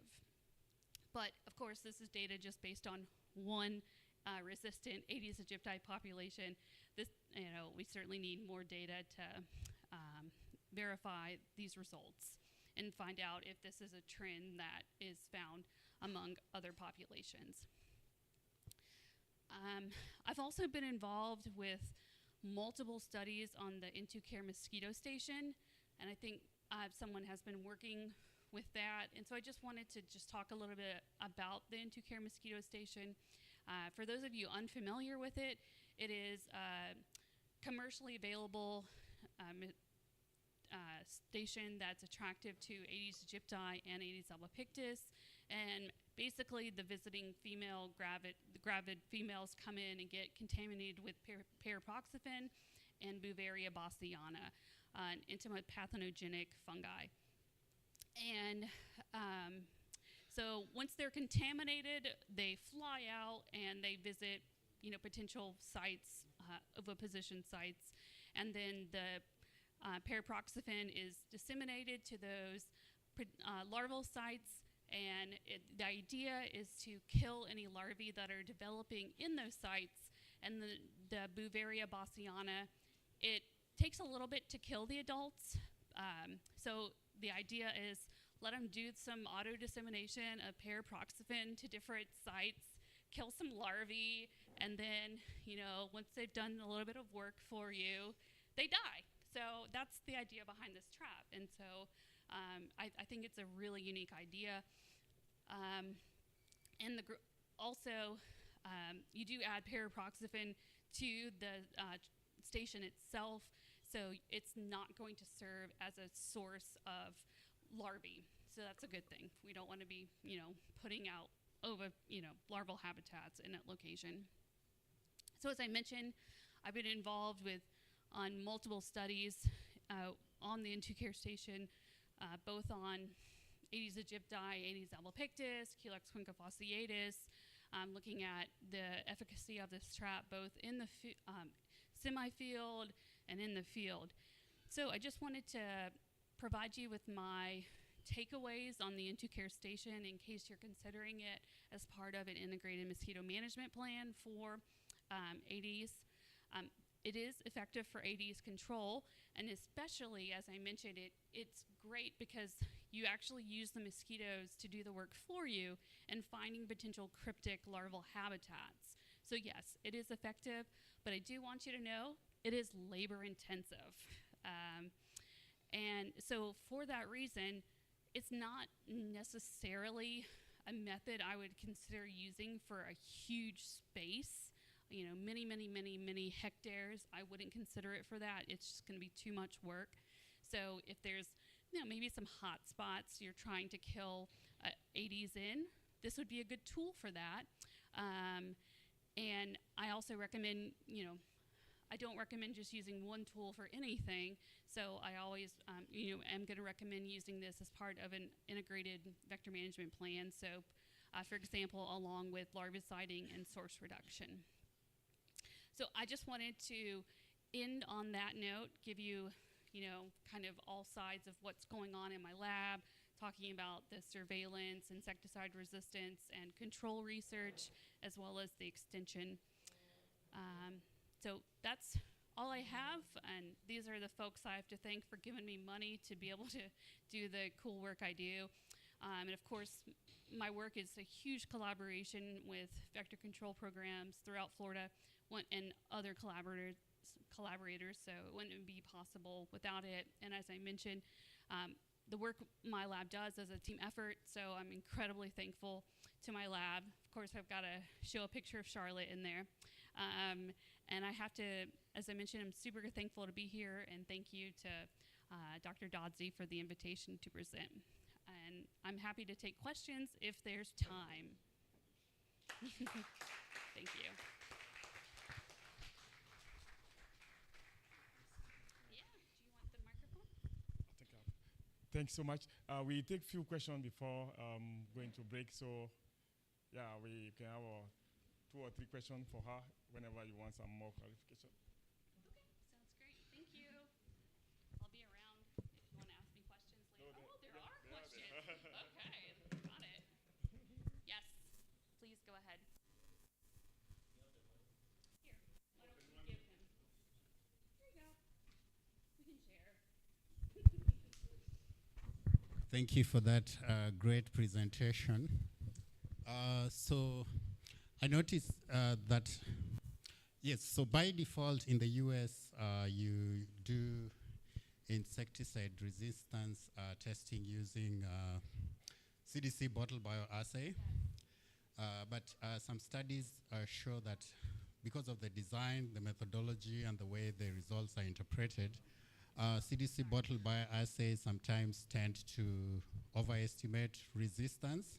So I wonder whether you would or you sometimes do comparison with what we consider here in Africa gold standard WHO tube test, if that happens. So you let us know about that. But the other thing is a comment. So I'm a little bit familiar with the way mosquito control is done in the US. And one of the things that is common is that, and you also allude to it in your presentation, is that there's very limited capacity for insecticide resistance testing in the US. However, the converse is true in Africa, that here in the continent, one of the greatest or the most commonplace skill is insecticide resistance testing. Most of the PhDs that graduate, maybe 5 out of 4 have done something on insecticide resistance. So in the past, we've thought about opportunities for skills transfer between the African continent and the US in some of these skill set, because the belief is always that skills flow from the West to the East, but this is an opportunity for the skills to flow the other way around, so that these many PhDs in insecticide resistance can help capacitate the districts, the abatement districts in the US. So this is just a thought for you and for the audience here, that there are opportunities for skills transfer in that direction. Thank you. Thank you so much. And I'm going to address your last comment first. I agree with you that knowledge transfer is not just one way, it's not just east to west. And so that's why I'm knowledge from WAASuN to see how I can apply it. And yes, as I mentioned, I've already been so impressed reading the abstracts from this meeting and looking forward to hearing about the research. So I know that there is a lot that's being done here, and I think you're absolutely right. There is a lot of opportunities for skills from Africa to come to the U.S. and actually benefit the U.S. I personally am being benefited in my lab by a student who's originally from Ghana, and she's in my lab. And I'm also on the PhD committee of another student from Ghana, Imba. So I completely agree with you, and I hope that I can encourage more skill transfer from Africa to the U.S., because I agree that it's not just a one-way flow of knowledge. I do want to say, to address your question about the CDC bottle bioassay versus the WHO method, US, the CDC bottle bioassay is used for adulticide resistance testing more than the WHO method is, and I do have experience. For me, as I mentioned, it's important to people who have very limited skill sets, how to conduct resistance testing.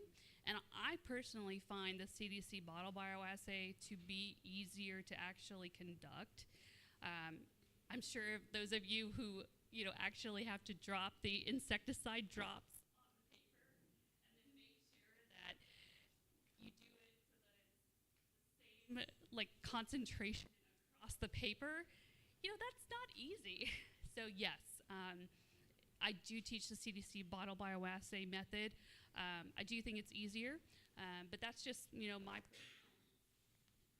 Certainly, I respect all the work that's done with the WHO method. And I don't think it's bad if there's an overestimation of resistance, PS. I'd rather, I love the sensitivity of the CDC bottle bioassay method for that reason.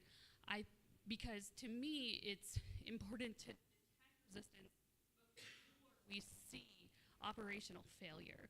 And so I don't really view that as a downside, that it overestimates resistance, because I like catching it early so programs can make changes so that they don't see failure. So, but I certainly respect and appreciate the WHO method as well. Just one question about the concentration we are using.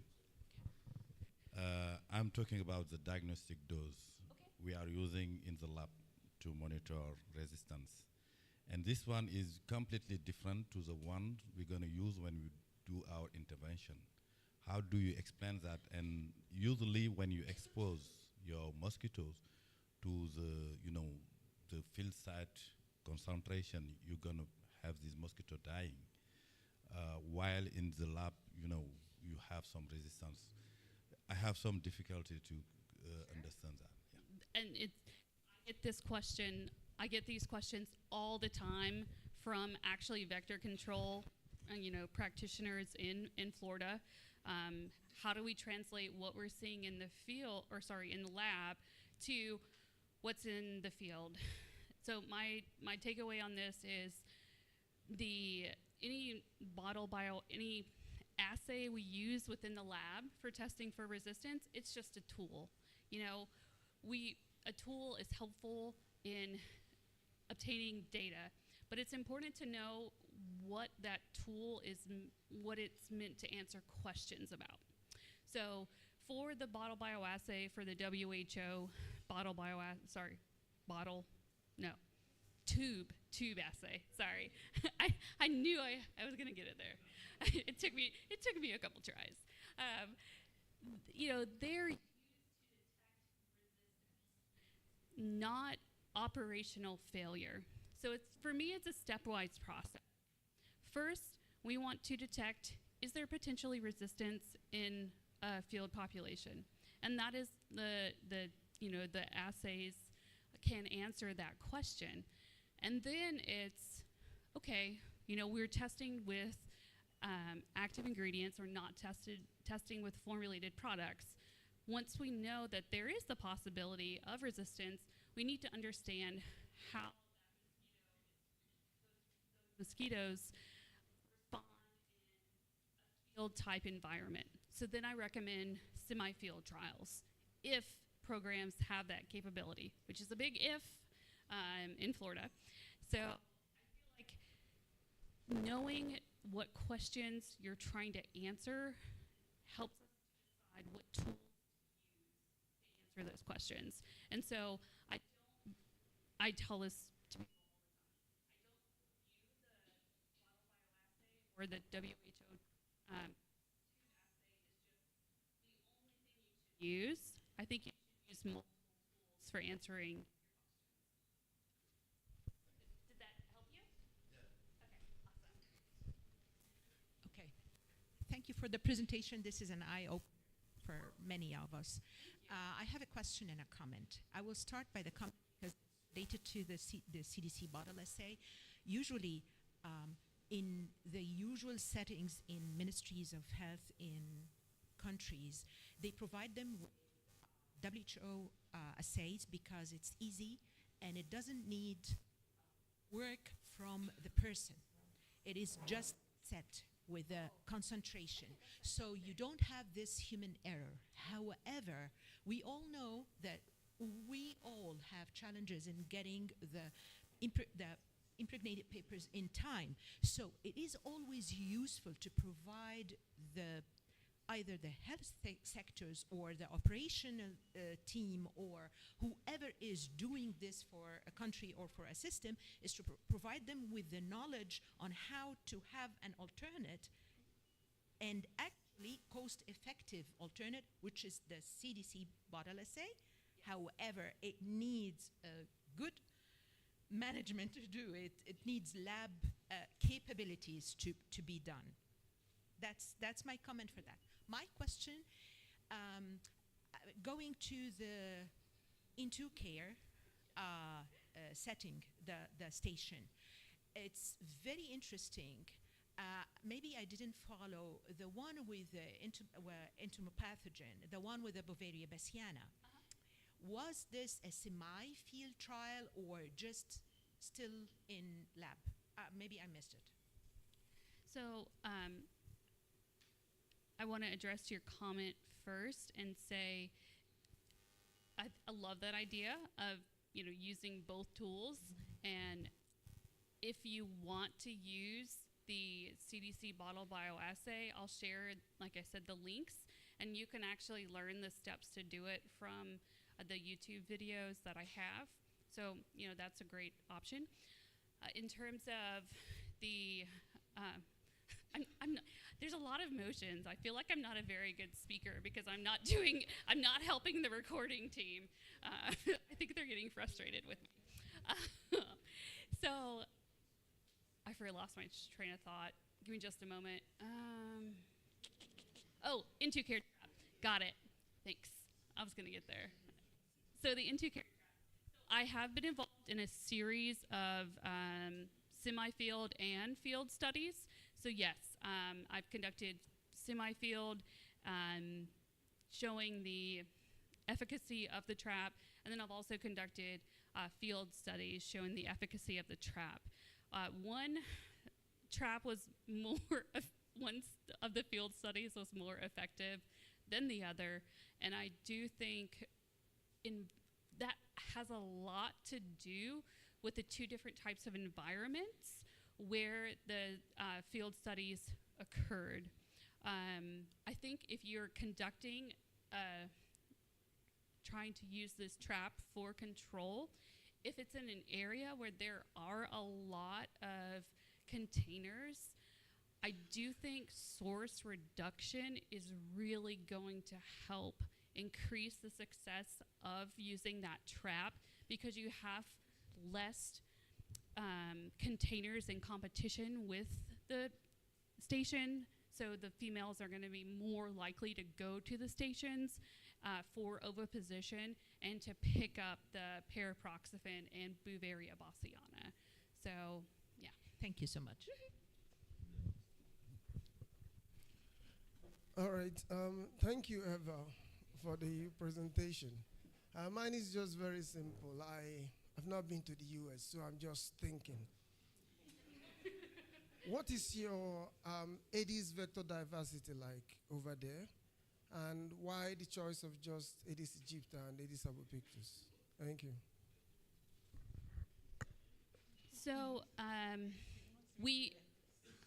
trying to think of the best way to answer this. We have over 90 species in the state of Florida, mosquito species total. So there is absolutely a lot of diversity.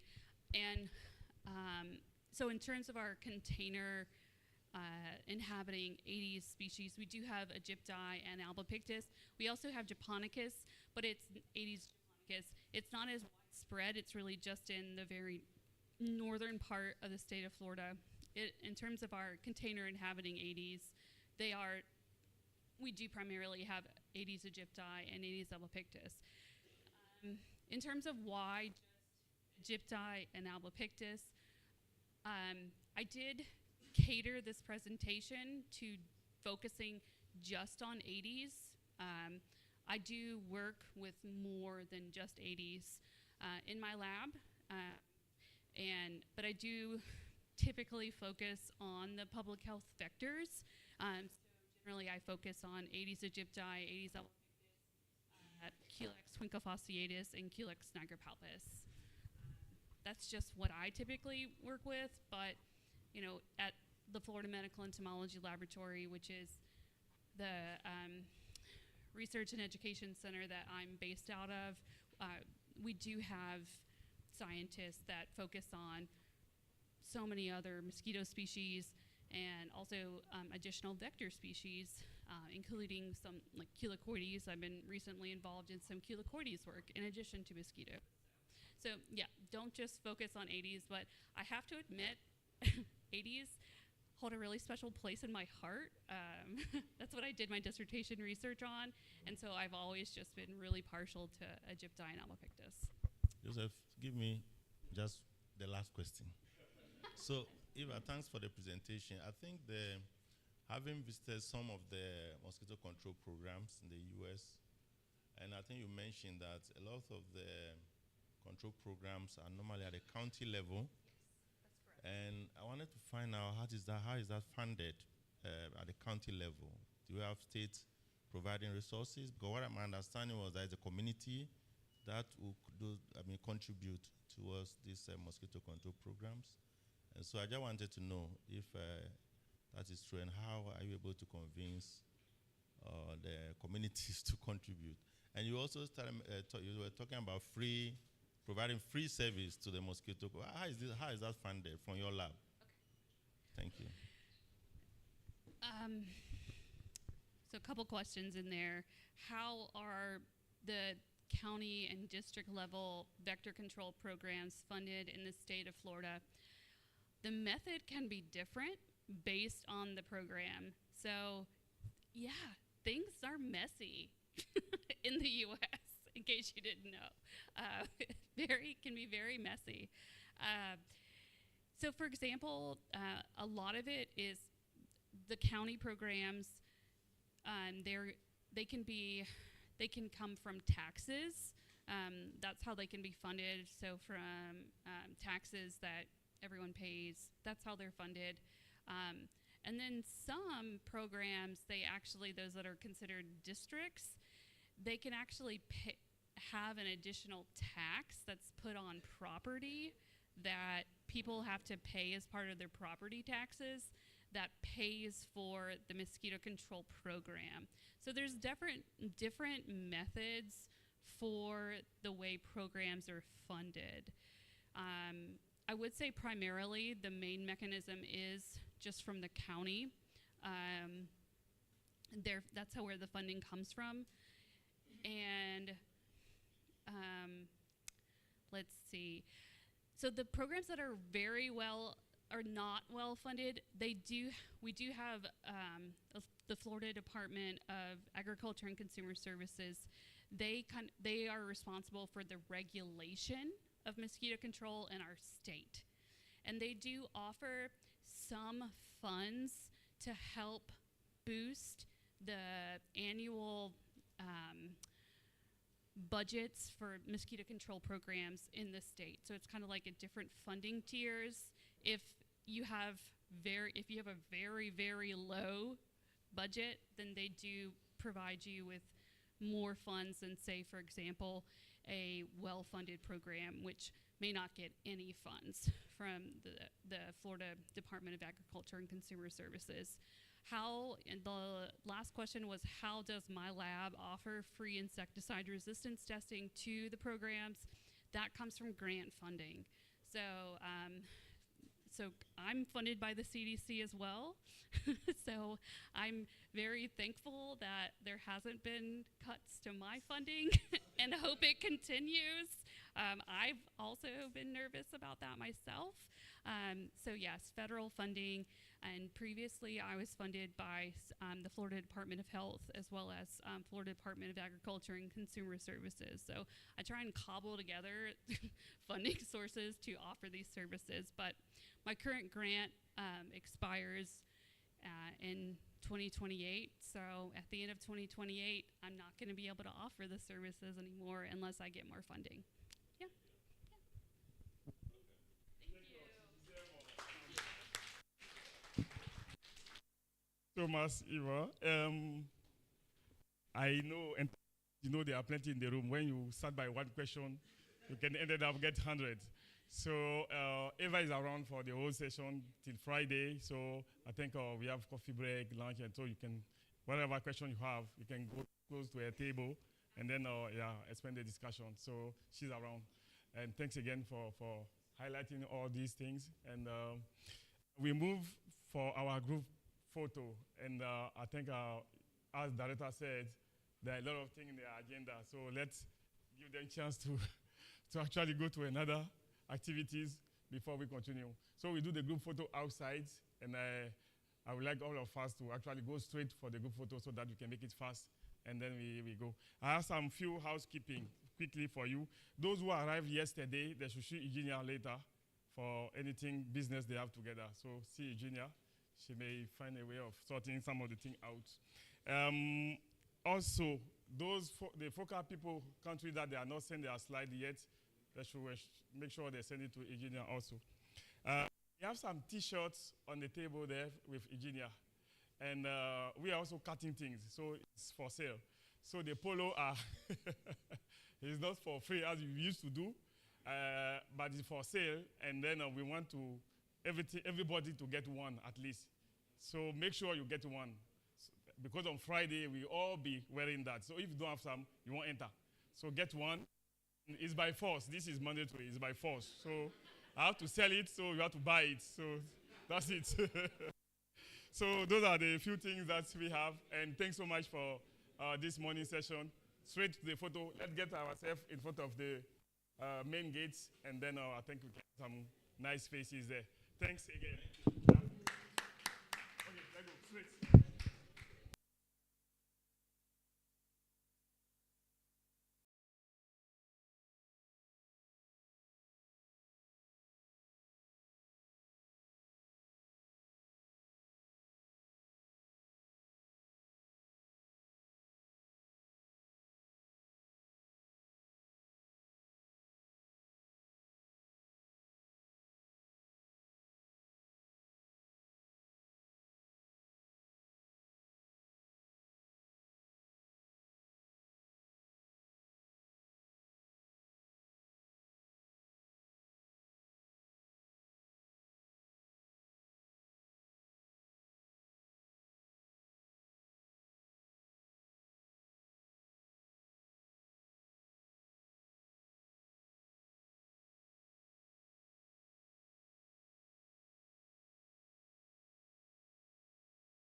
Okay, so we.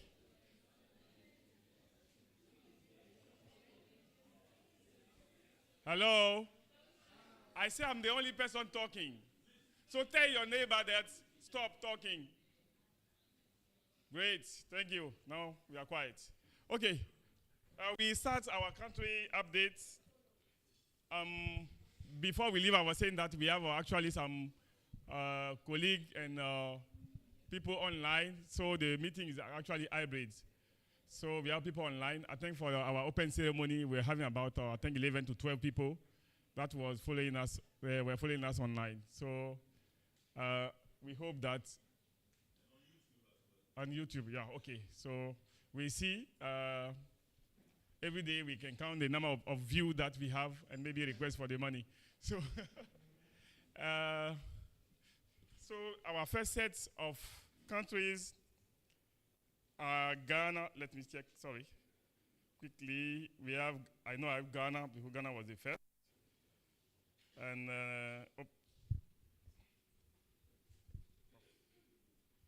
so Ghana, Nigeria, Niger, Nigeria, Cape Verde, Togo, and Cameroon. That's the order, right? Eh? Yeah, Cape Verde. Yes, I have it. Okay. We call upon the Prof. Gomez, Lara, and the rapporteurs are Selassie and Christopher. No. This is for you. Is Lara alone?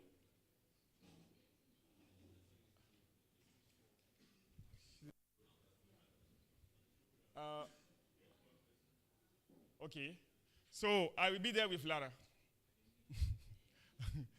So Lara and I will be chairing this session. As I said, we have Ghana, Niger, Cape Verde, Togo, and Cameroon. And we share the slides templates. I think people already shared their slides, so I'm going to call. It's not working.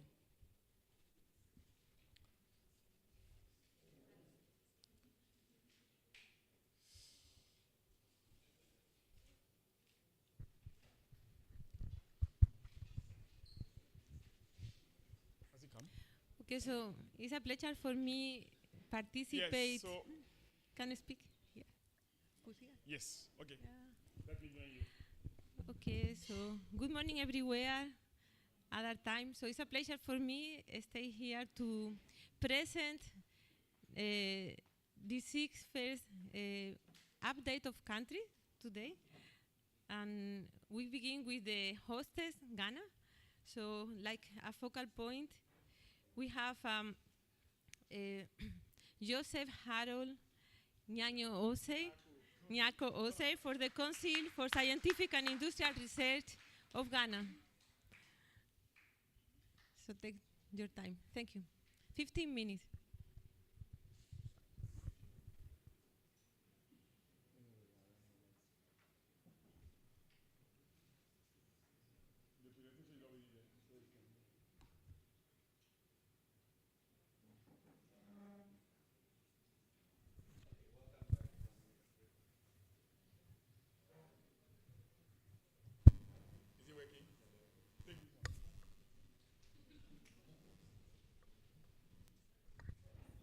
Two.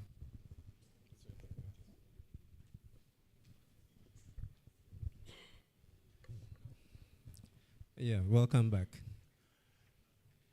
I'll be presenting Assess Aedes-Borne disease of Eastern and Eastern and Central region of Ghana.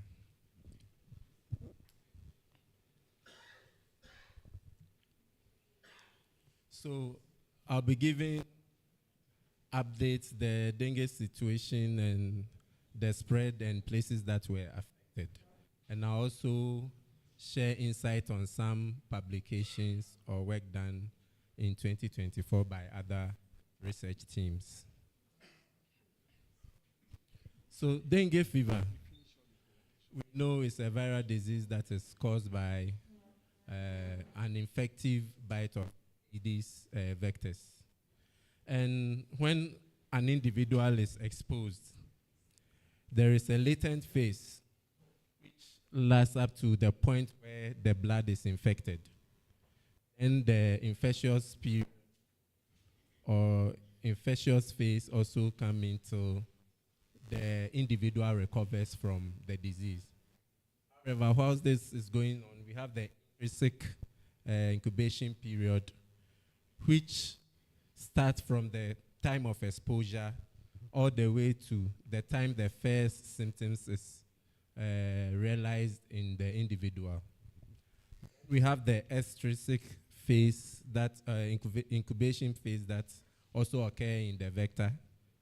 And that starts from when the vector takes the first infectious blood meal to the time that the mosquito itself becomes infectious. Then from there, because it's now infectious, it will then start its transmission until the time where it dies off. So that's like a general overview of how the disease is transmitted.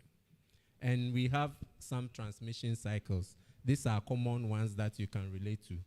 In the forest system or the sylvatic cycle, as you can see here, the disease is maintained by non-human primates and Aedes vectors that are available in that forest zone.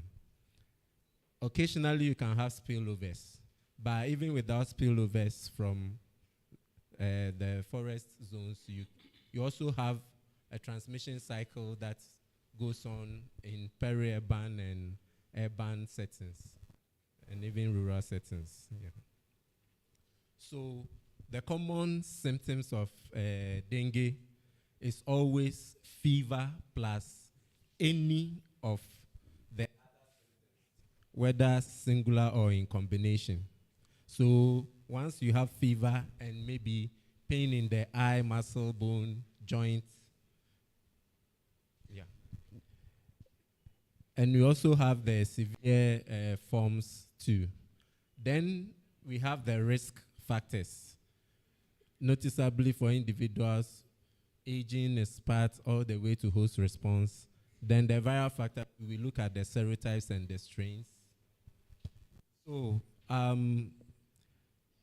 the outbreak occurred in Ghana somewhere in July 2024, and 9 cases were reported. This quickly increased to about 36 cases whilst it spread to the central region.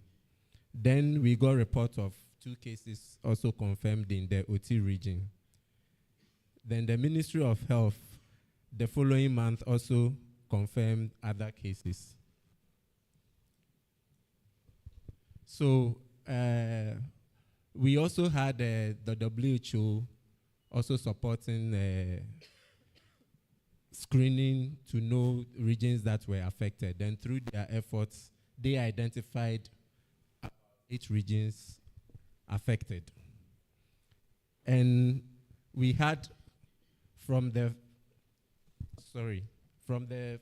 574 cases that we had, close to 70 to 100 cases were confirmed. Now, the Vector Research Group at Noguchi, in collaboration with the Ghana Health Service and the NMEP, had to go in to investigate this outbreak that we had. So the first outbreak occurred in the eastern region, so we had to attend to that. And in September, we had another in the central region.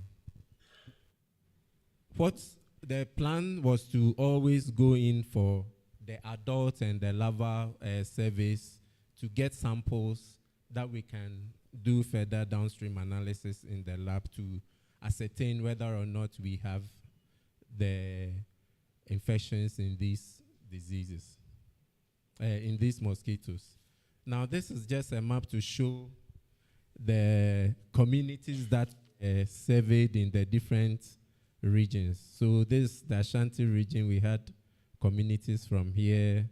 This is the central region and the eastern region. And the red dots that you are seeing are some of the communities that got the outbreak and therefore needed us to do entomological surveillance.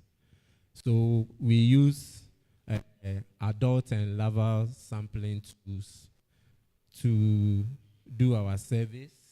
So what we do is when we get to the outbreak venue, we look for receptacles that breed these Aedes mosquitoes. So we have mostly the plastics and sometimes metallic containers that harbor water. We also look for abandoned ties that hold water and serve as breeding sites. We interestingly have some clay jars also serving as breeding site, and most importantly, the outbreak that occurred in the farmlands. What we realized was that the cocoa pots that have been broken could gather some water that served as good breeding sites for these Aedes mosquitoes on the farms. We also did adult sampling, which involved using human landing collections from in the mornings and in the evenings. Then we had to also set traps in the farmlands that people had complaints, and also in the communities. Then we retrieve them. We set them in the evening and we retrieve in the mornings. Then we take all these samples to Noguchi for further analysis. So in the lab, we start by sorting the samples that we had, and we follow it up with morphological identifications. Then we do our nucleic extractions, and then we screen them for the arboviruses. Usually we screen for 4 arboviruses: dengue, chikungunya, yellow fever, and Zika. Then, because this is the vDNA lamp assay, we also run a gel as a form of confirming the results that we are seeing from the screening.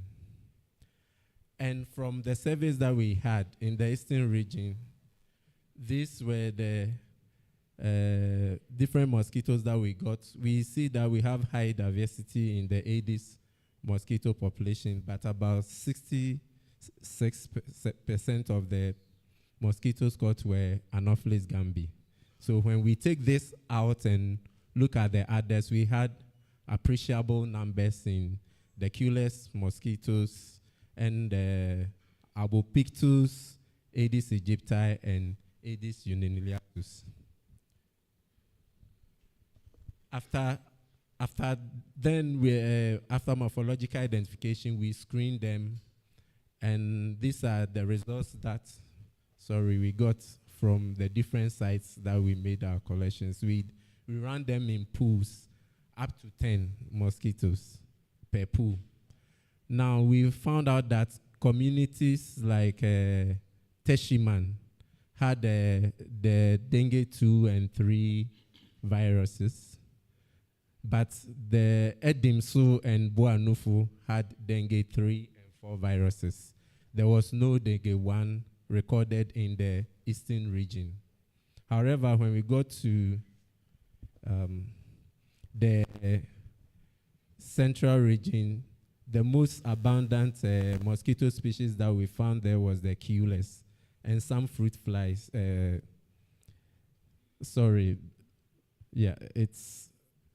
fruit flies. It has shifted. I don't know why.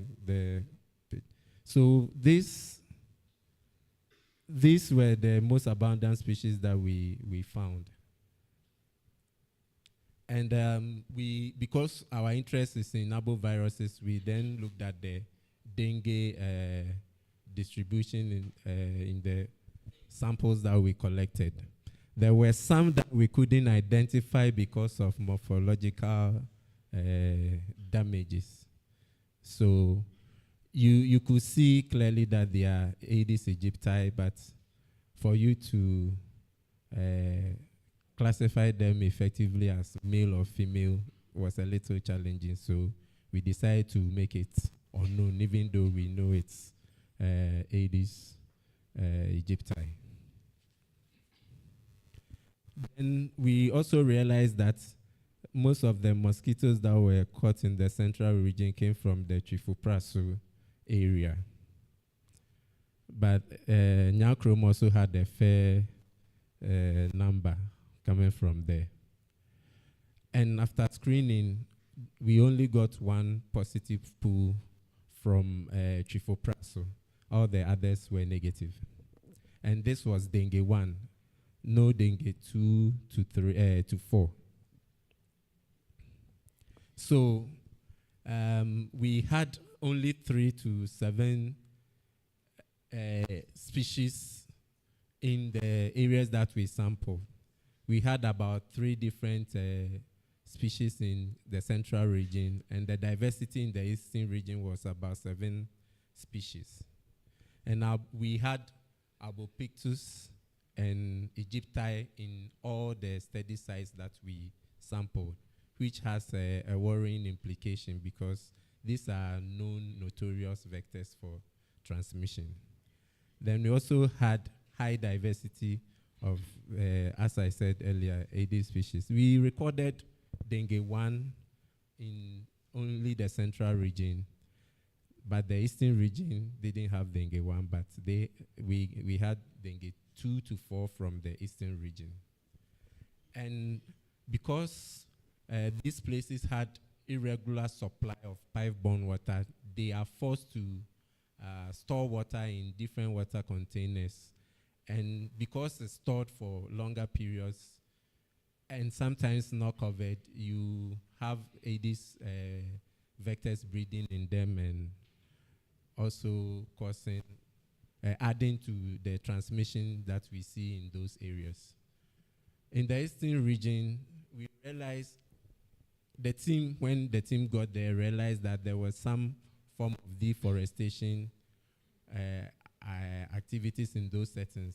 But then we also saw that the way the setting is, the human habitation, the vectors may shift to the human habitation from their natural forested area.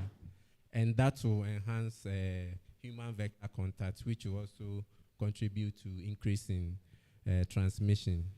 However, in central region, which was a forested area, we had the farmers who rather visit these forested area to farm being exposed to these Aedes mosquitoes and therefore getting some infections along the line.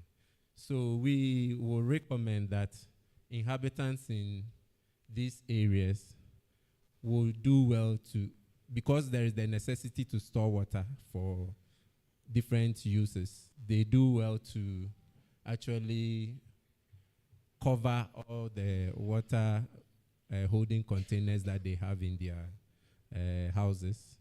And we also advise the use of repellents as an added vector control tool to protect themselves from getting bitten from these Aedes mosquitoes. We will also advise these farmers to always wear long clothing or protective clothing that will minimize the vector contact rates to prevent transmission. And also larval source management in these areas will be very useful. There are other studies that also went on in the year under review. I'm sorry it's projecting out this way, maybe differences in software, but I presume we can manage. Yes, so Owusu Echao and colleagues also did some work that they have published, and I'm just touching on the main findings that they had. So they carried out the study somewhere in the northern part of Ghana and then had breeding habitats and transmission risks assessed. They found out that they had, after their survey, they had over 2,000 larvae, and 60% of these larvae that they found was in Thai. The breeding receptacle was the Thai. Then they estimated the breed-to index and saw that it was 84, which is very high. They also looked at adult distribution and had about 1,500 and over. Out of this, we had Aedes aegypti, a competent vector, being 92% of the Aedes samples that they got. And they also found out that during the dry season, more Aedes mosquitoes than the wet season, about 61%. And most of their collections were also found outdoor.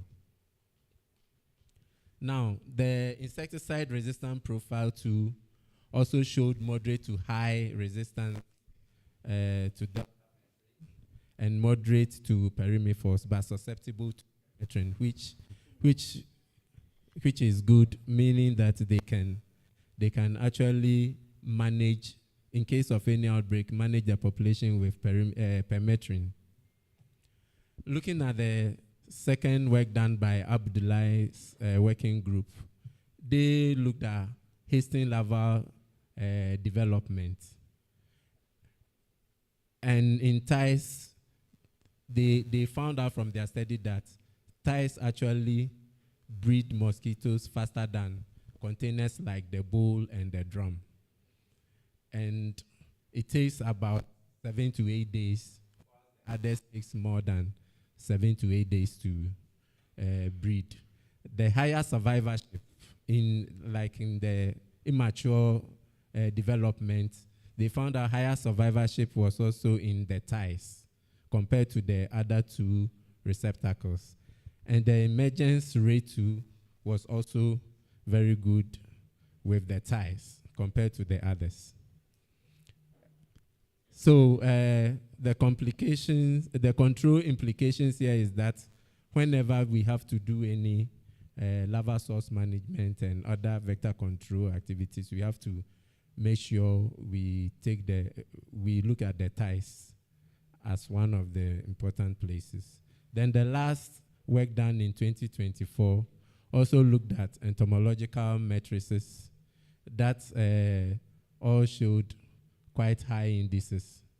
Then the impact on the community cleanups. They realized that this work was done during the COVID era but published last year. And they realized that because of the restrictions and measures put in place to deal with the COVID menace, when those were followed, everything made sure that the densities of Aedes and reduction in breeding sites also went up. Then they also checked the resistance status and realized that they had widespread resistance in a couple of insecticides. Yeah.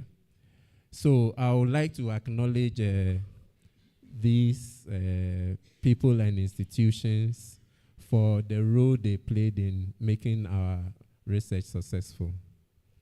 Thank you. How many questions? So thank you very much.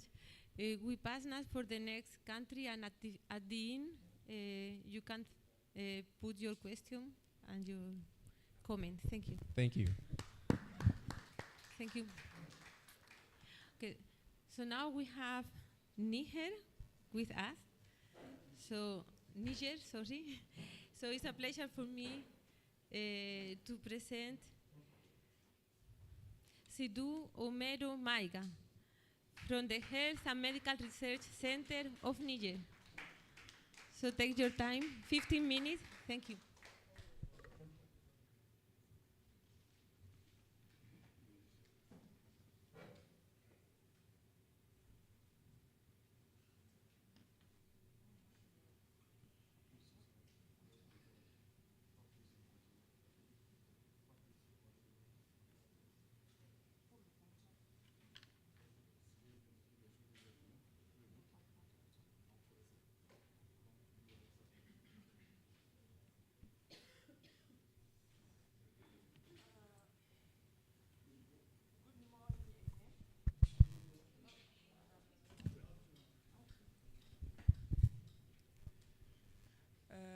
morning, everyone.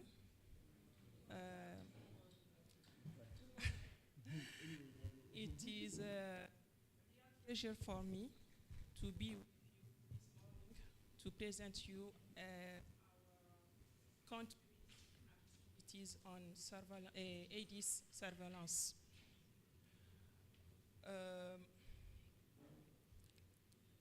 What I want to say is that we have one of our book which puts in on vectorial competence of Aedes aegypti population from Niger for the transmission of Zika, dengue, and yellow fever viruses. Before talking about this work, I want to thank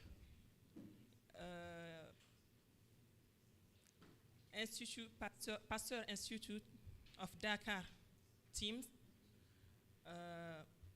Dr. Maouloud, Dr. Ja, and Professor Atanas from Joseph Kizerbo University of Ouagadougou, because this work is realized in their labs.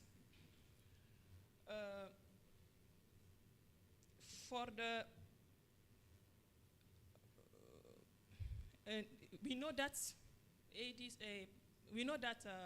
arboviruses such as dengue, Zika, yellow fever, and chikungunya are major public health problem.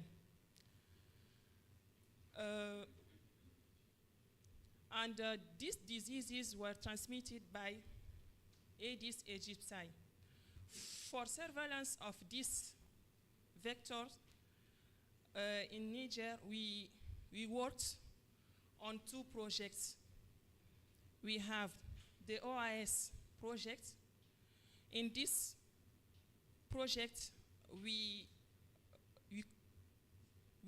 collected larvae and adults of Aedes mosquitoes. And this year, we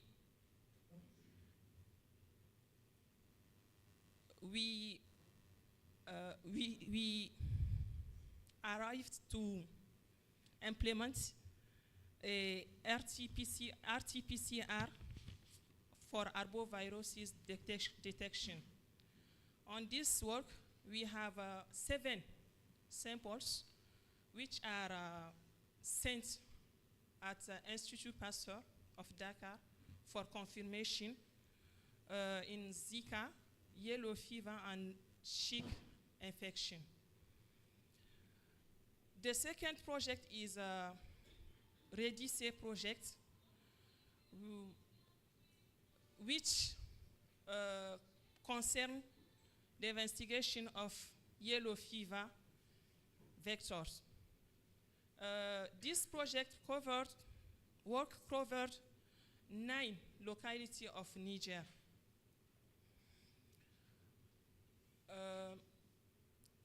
For the determination of competence, vectorial competence of Aedes aegypti in Niger,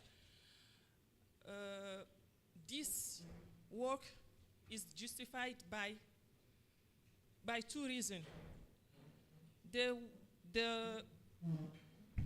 The first is that between 2022 and 2024, Niger has already recorded some dengue cases. In these cases, we have 7 that provide to indigenous population. And the second reason is that Niger is surrounded by dengue dengue endemic countries such as Burkina Faso, Nigeria, Benin. So this work concerns four countries. For the methodology, for the method, this map, I don't know if you see well. Yeah, we realized this work in two localities. We have Gaia and Niamey. What I want that we understand that is that Niamey is separated by from Burkina Faso by more than 20 kilometers. Okay. The second locality is choice because it is near to Benin and Nigeria.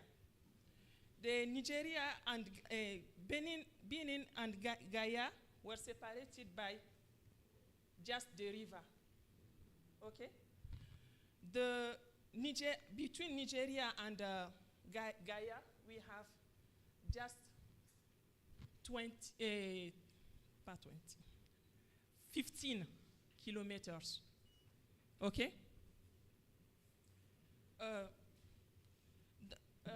So for this work, we use the first and the second generations of eggs which we collected at Niamey and Gaia. Not that Niamey, we send Niamey localities in two parts, separated by the river. We used approximately 100 femurs, all for 3 or 5 days.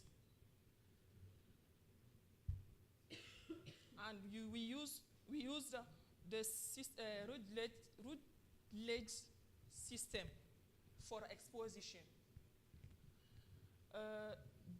The femurs engorged were incubated until 7 and 15. After this, bodies, legs, wings, and saliva were individually tested by RT-PCR for assessing infection, dissemination, and transmission of these three viruses. We recorded the mortality.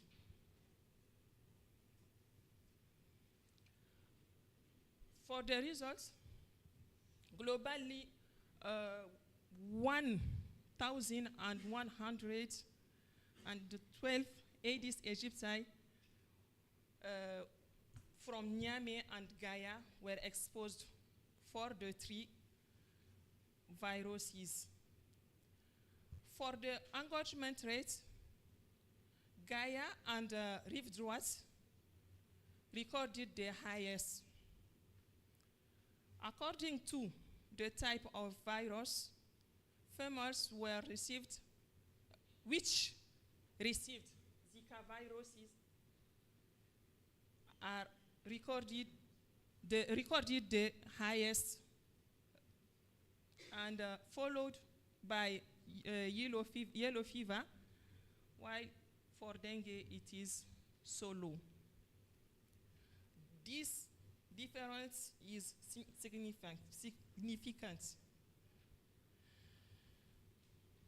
For the mortality, we remarked that the high mortality rate was recorded by Niamey Rive Gauche, followed by Niamey Rive Droite, between 7 and 15 days post-infection.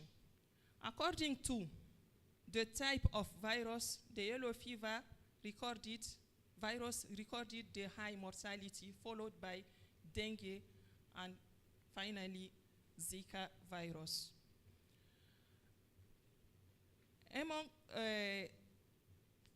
475 females bodies tested for RT-PCR. 66 were positive. This table showed us give us 4 information. The first is that between the 3 viruses, dengue, yellow fever, and Zika, Zika is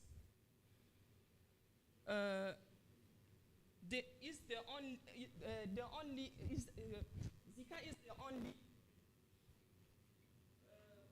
the virus which can be disseminated and transmitted by Aedes aegypti from Niger.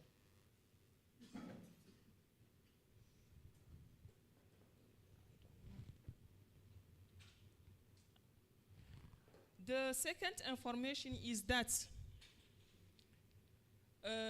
dengue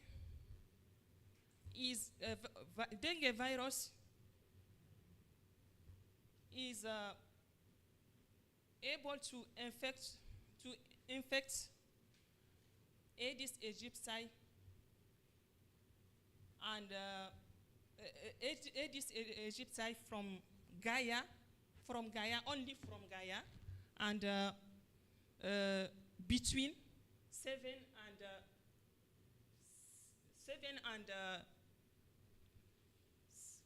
15 day post-infection. The third information is that yellow fever recorded can infected Aedes aegypti from Gaia and Niamey more than 7 days. Okay. And finally, at the end, the information is that Zika virus, Niamey Rive Droite recorded the higher rate of transmission of the Zika virus.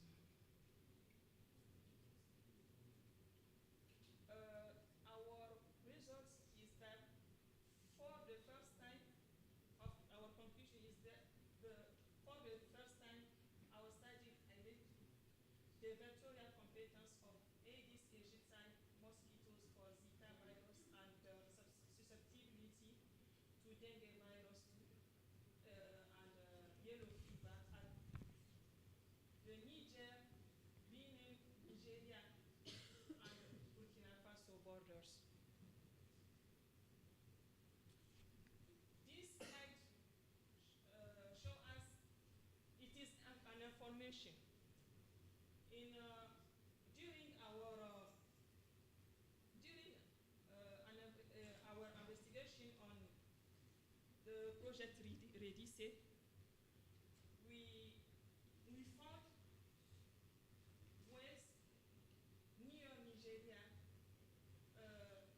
infested by Aedes aegypti formosus larvae. And the recommendation is that the vector control involved the community must be prioritized. I talk about this information because during this investigation, I meet women in 2 different villages. They confirmed that they take these larvae at will. Okay? But in one of these two groups, one shifts their water before storage them. One group don't sift this water. We realized that the group which sifts this water, their containers are empty for larvae of Aedes. The second one, we have the highest of infestation rate. I don't know if Yes. you Don't worry. my English is very poor, but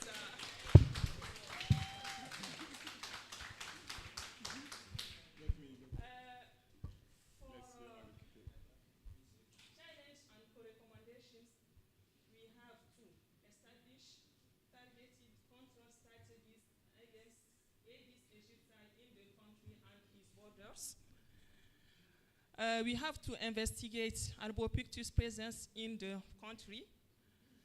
We have to determine Aedes aegypti, beating behavior, and their vectorial competence for all sensible virus strains.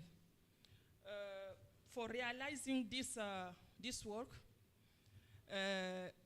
we need funding, habitually, and training and collaboration for a good implementation vector control system.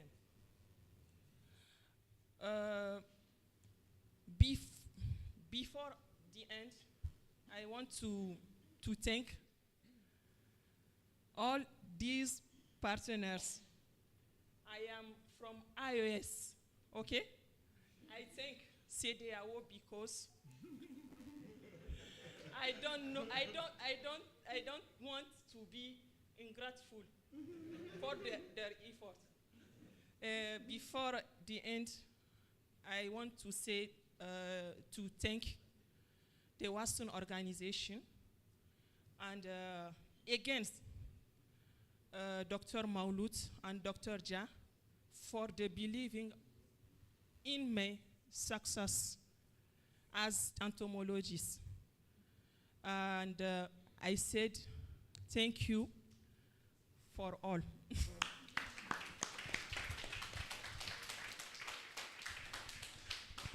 But if you want to ask a question, don't worry, you must ask it in French. I ask Don't worry. Okay, so thank you very much. Thank you very much, Maiga. So yeah, all the people can know the question for the last part. So now. So let me take the other one. Yeah. Let me take it. Yeah. Okay. Okay. Thank you so much, Rama. I think when I listened to her from Capo Verde to Ghana, I think there have been a good improvement. So thank you so much. We're moving to the next country, which is Nigeria. And like Nigeria coming after Niger, because Niger is just saying that because they bordered Nigeria, that's why they have problem. So I'm going to listen to what Nigeria is going to say. Over to Nigeria.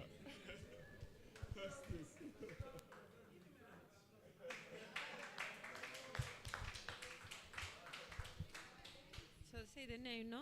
So Doguno Festus from the National Arbovirus Research Center.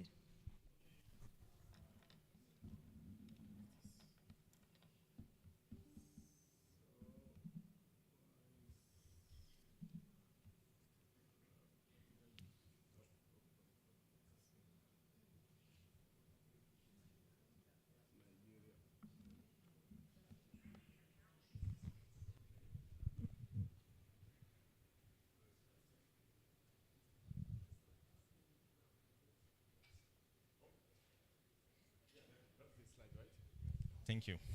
Yes. Good afternoon, ladies and gentlemen. permit me to stand on the existing protocol. I wish I can present this slide in French, but unfortunately, I'm presenting assessing Aedes mosquito population and insecticide resistance amidst the 2024 yellow fever outbreaks in Nigeria. Nigeria has been battling with yellow fever outbreaks since 2017. Despite all the efforts in place by the federal government, we still recorded of recent some sporadic outbreaks from some quarters. The Nigeria Center for Disease Control has been at the forefront organizing a battle against the outbreaks by enacting what we refer to as technical working group consisting of different agents from states, local government, and the federal level. This presentation is coming up as a result of the ongoing outbreak in the country. What we want to ask, since 2017, what has the government been doing? I want to present some of the responses in place or mechanism in place to mitigate against the outbreaks. The country has engaged in a multi-year plan to complete preventive mass vaccination campaign, which targets individuals, eligible individuals between 9 months and 44 years old. The preventive mass vaccination campaign has been conducted in several states. Presently, we've covered 22 states out of 36, including Federal Capital Territory. Unfortunately, we recorded a 56% coverage, which is still very low compared to the threshold of a WHO, which is 80%. The slide here is showing the phases of implementing the yellow fever preventive mass vaccine between 2017, sorry, that was a typographical error, not 2013, 2017 and 2024. Part of the measures on ground include a vector control to reduce the population of the vectors. And we have enhanced or efficient surveillance mechanism in place. Notable among them is SOMAS. This is a surveillance and outbreak response management system, which is accessible to authorized individuals at a federal level, state level, local government, community, and primary health care level.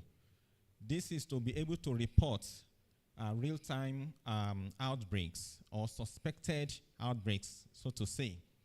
We also have in place weekly monitoring and analysis of the data collected through SOMAS.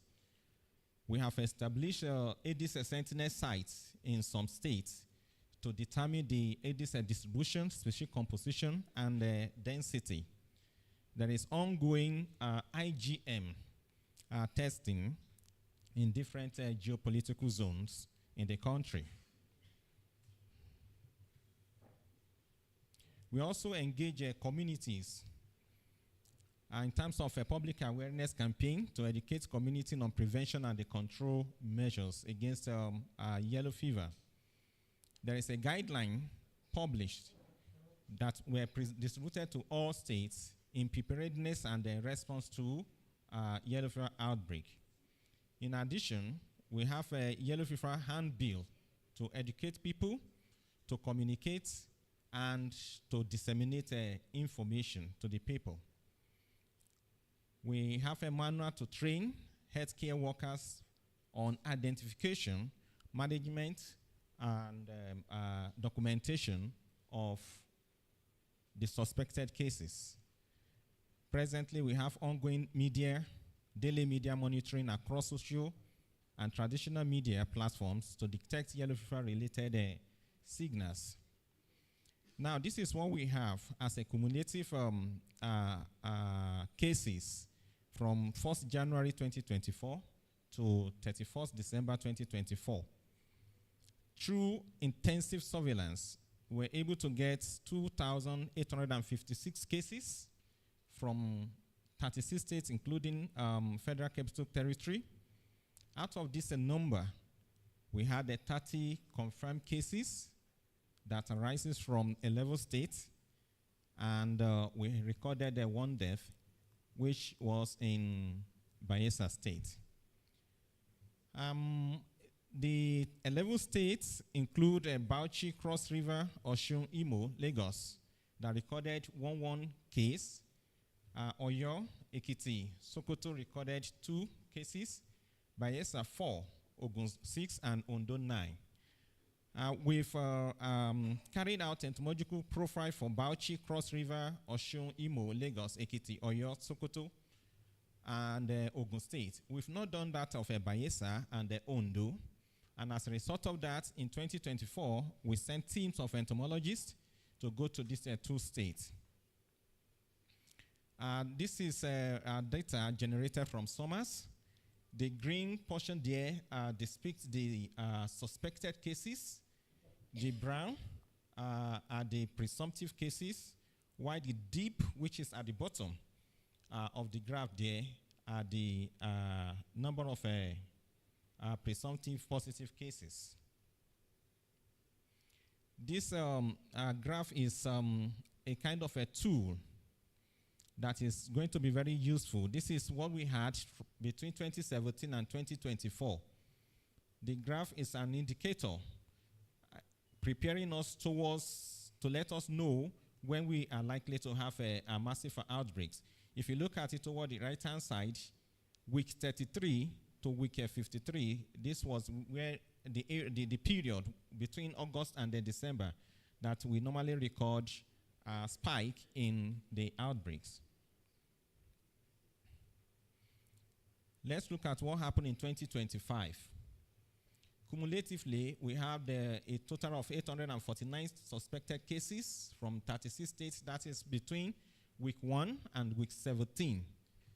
And these cases came from 383 local governments. No death was recorded. But we had 1 confirmed case in Edo State, Edo local government. It's still part of what, this is just a pictorial demonstration of what I just said, illustrated now, what I just made mention of now. You can see in Edo State, the red dot there, the split where we had 1 death recorded. Epic off for the week 1 to 17, depicting the period when we had this deaths recorded, and that was week 10 in Bayelsa State. Now, the entomological report for 2024. In Bayelsa State, 5 different communities were sampled. Total of 244 lava containers were inspected from 190 houses. 11.1% were positive for immature stages of Aedes from 12 houses. 108 UV traps were set in 47 houses across the 5 communities. Of these, only 5, which is 4.6%, were positive for the eggs. And these were what we recorded in Okuma and the Sabregia community in Bayelsa State. The study was conducted in 3 local governments in Ondo State, Ondo East, Ondo North, and Ondo Northwest, and Akoko Southwest. The area visited include Oboto, Arigidi, Ayekwe Owa, Iwara Oka community. A total of 762 lava containers were inspected from 328 houses. 108 containers, including leaf axes, were positive from 50 houses.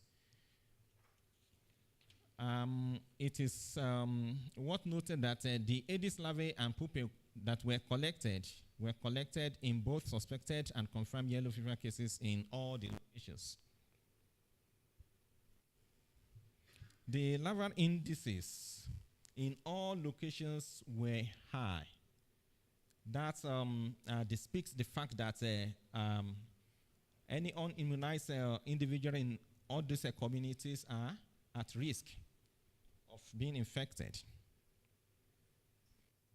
Entomological surveillance identified 4 species of Aedes mosquitoes: Aedes albopictus, Aedes leucocephalus, Aedes aegypti, and Aedes simpsoni across all the community surveying.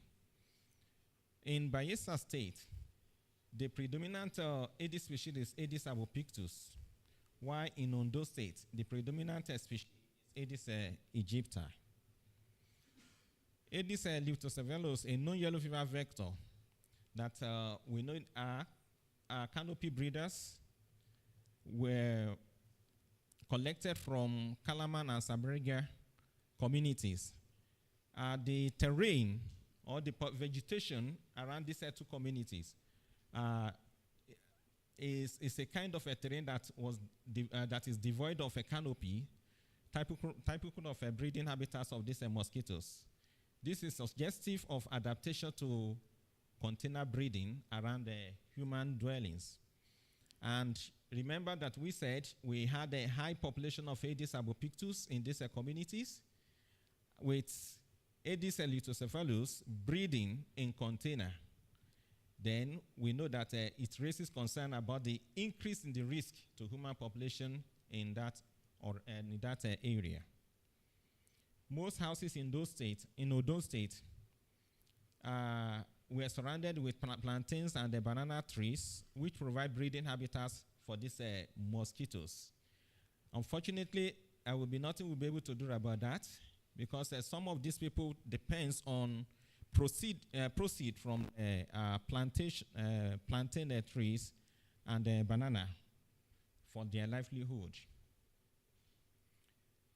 The presence of Aedes mosquitoes, Leucocephalus, Albopictus, Simpsoni complex, Aegypti, and 2 Mansoni species are what we represented on this graph. The red colors there shows what we collected in Bayelsa State, Aedes albopictus being the predominant species. The yellow color is Aedes aegypti being the predominant species in Ondo State. Of course, Aedes Mansonia uniformis is the one in blue. We collected large number of these in Bayelsa State. We carried out insecticide susceptibility test, and we discovered that just like what was recorded in Florida, although we did this on Aedes albopictus, not Aedes aegypti, being Aedes albopictus being the mosquito species that were collected in large number. Aedes albopictus is susceptible to malathion, 100%, susceptible to deltametrine, with just only resistant in Kayama, less susceptible to bendiocarp in about half of the sites, and resistant to DDT. We detected a positive pulse when viral analysis was carried out in Saberiga and Kalama. Unfortunately, the official result did not come out before the meeting, so we couldn't give the details of how it went. In terms of a breeding habitat, tires came first as the primary breeding habitat, and leaf axis as the secondary. We conclude by saying the detection of both domestic, peri-domestic, and 3-hole breeders yellow fever vectors in surveyed community pose significant risk to unimmunized individuals within the community. In the same vein, the poor performance of reactive mass immunization activities, which includes suboptimal routine immunization coverage, non-compliance, logistic issues that prevent hard-to-reach areas from being covered might be the reason behind the ongoing outbreak risk in susceptible population. I just want you to know that I appreciate your patience. Thank you very much. Thank you very much. So, the same, take the question for the end. So now I invited Cabo Verde, my country, with Davidson Montero from the Public Health National Institute. So it's your time, 15 minutes.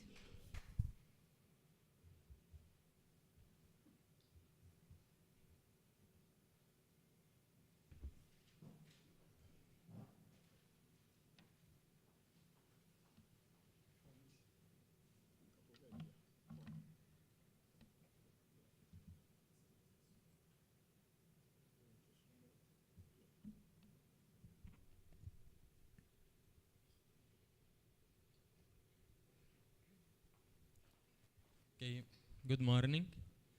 I will do the Cape Verde update in the AH surveillance. This is a collaboration between the National Institute of Public Health, the University of Jean Piaget, and Fiocruz from Pernambuco, Brazil. We have do some estimate the density population of Aedes aegypti on the country, and we do some susceptibility test, and also we do some vector competence of Aedes aegypti to Zika and chikungunya virus. Well, I think more of us know Cape Verde because of our 30 meeting, but someone who don't know Cape Verde is a little archipelagic country in the west of Africa, compound with 10 islands, and we are open for all of you to visit. Yes. We have, historically, we have some outbreak of arbovirus disease. The most importantly maybe is the first one in 2009 with more than 20 cases.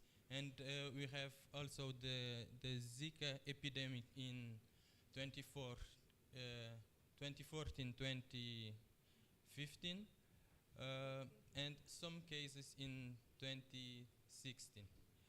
Recently, in 2023, 2024, we have the last dengue epidemic with a lot of cases too.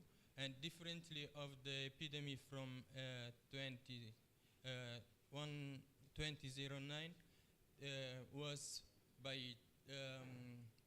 the serotype 3, and this last epidemic with the serotype 3 and 1 also, with more prevalence of the serotype 1.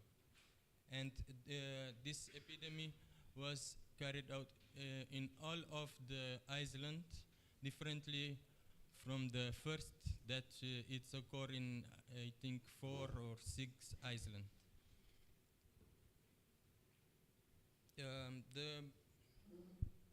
The Aedes aegypti is present in all of the country, all the islands, and is only the one vector that we know in Cape Verde at the moment.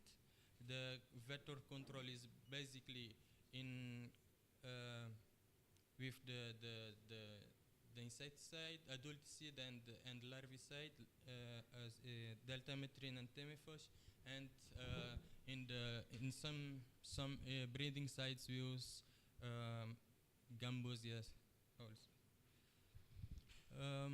We do some larvae collection and larvae and eggs collection for do this study.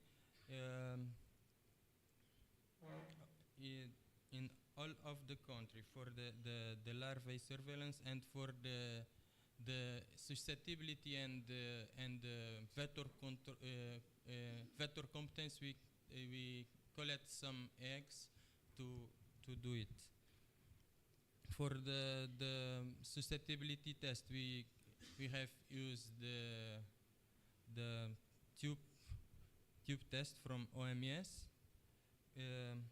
and for the vector competence, we have do the intrathoracic injection with the Zika and chikungunya virus, and we do also artificial feeding in these mosquitoes, and we use the same process to do the vector competence in these two methods of breeding of feeding.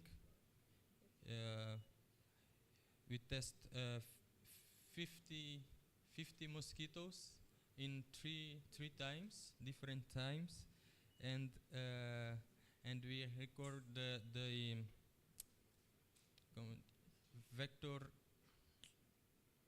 the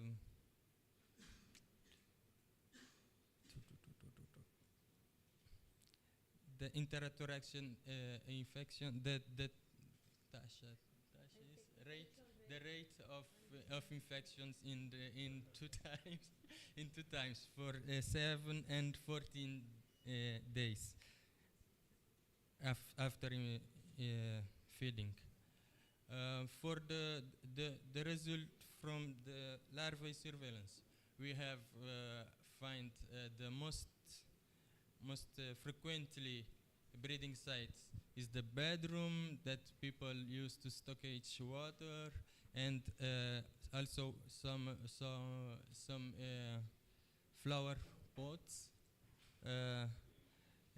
and also tires, no? Isn't tires? Yes, is the most frequent breeding site that we have find.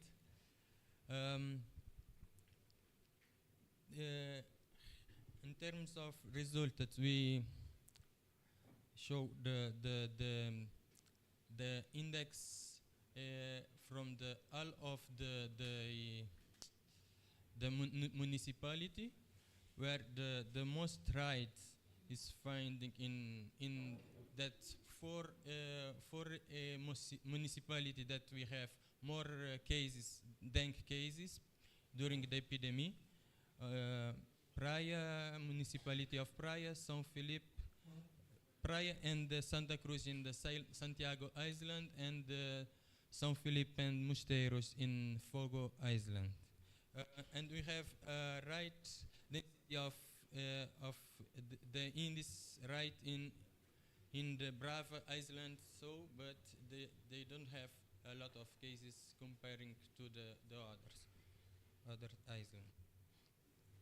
For the susceptibility in mosquitoes from São Felipe, we do some testing in deltametrin for different concentration, where we see some probably resistance to the diagnostic doses 003, and we see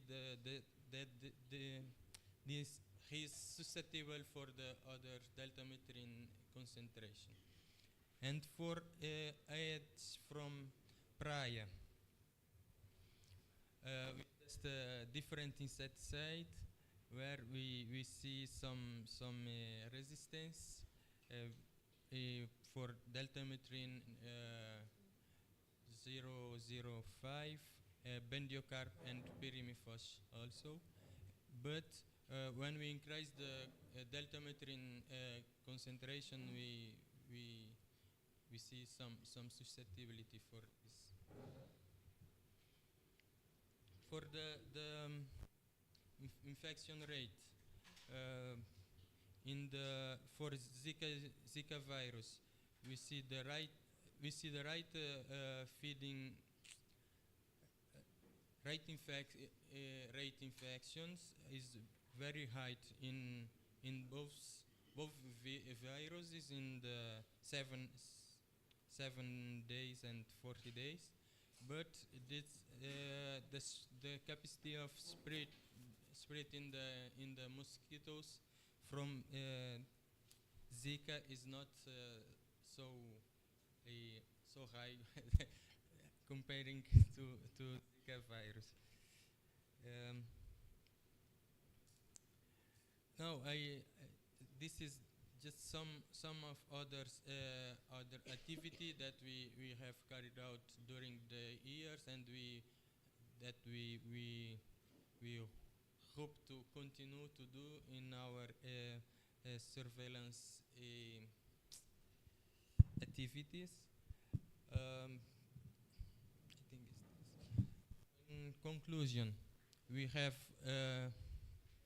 showed that the presence of Aedes aegypti is a real problem in Cape Verde that represent a risk of arbovirus transmission effectively, and we have the big challenge about the reporting to the insecticide resistance,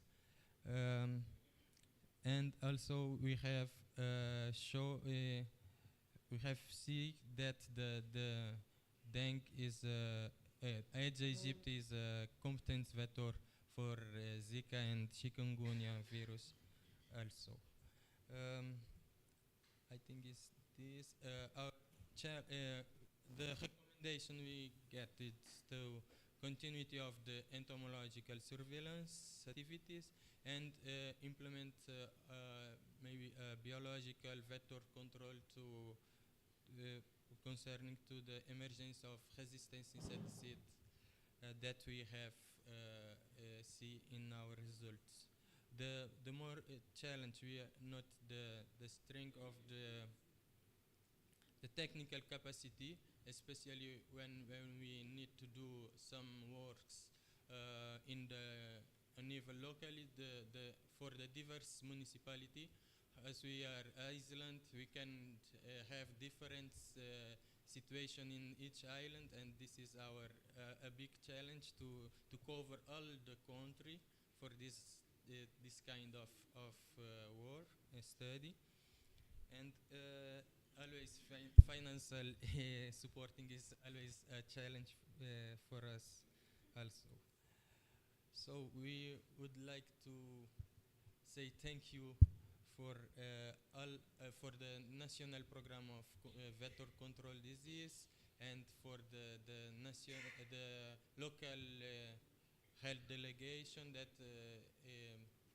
have participated in this work, and also say thanks to WAASuN, to our WAASuN partners, and all of you for your attention.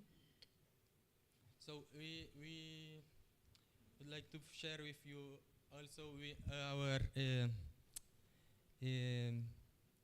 how would we do a lot of sensibilization action campaign, and we have during the epidemic this big campaign that we call it all together we against mosquitoes. Do our parts to incentive the population to help us to fighting again Aedes aegypti and all of the disease, vector-borne disease. Thank you for your attention. And I hope the question will be in Portuguese. Okay, thank you. So thank you so much. So now next country is Togo. So I invite Kofi Mensah Ahaji Dabla for the laboratory of ecology and ecotoxicology of University of Lomé, Togo. So take your time, 15 minutes.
I had a problem with that in my community.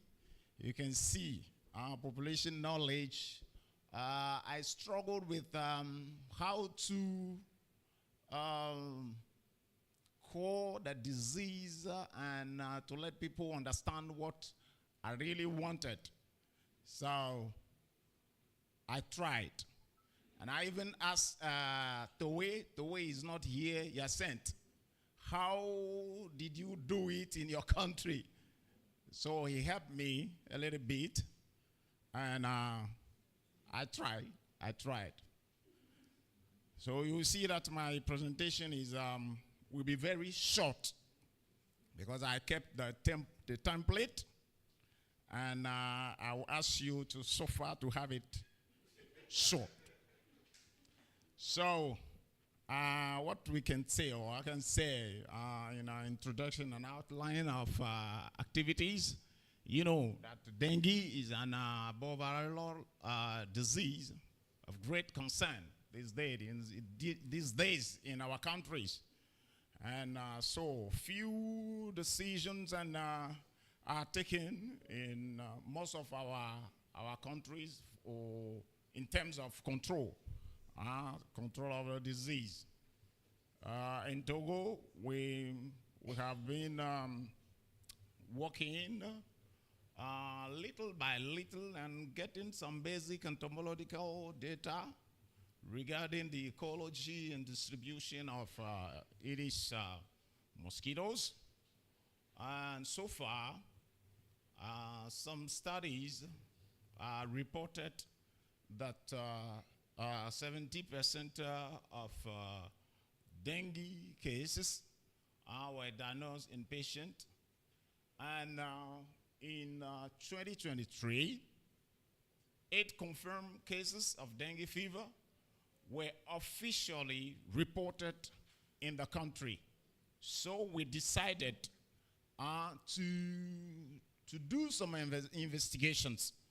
And so the main objective of my study is to detect the presence of dengue virus along with population perception on dengue and also dengue egg sampling.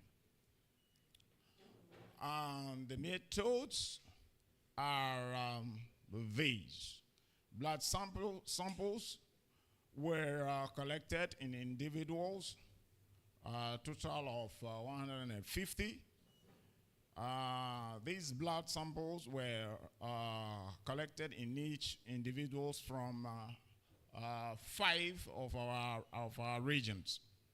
And preliminary results from genome sequences, especially of samples from the maritime region, led us to select a rural area in this region. So in July 2024, 40 houses were randomly selected for investigation on the population knowledge about dengue and dengue vectors. Additionally, we have placed some ovi traps in these 40 houses from July to August. That is the rainy season. And from January to February 2025, that is that corresponds to a dry season. So what are the results?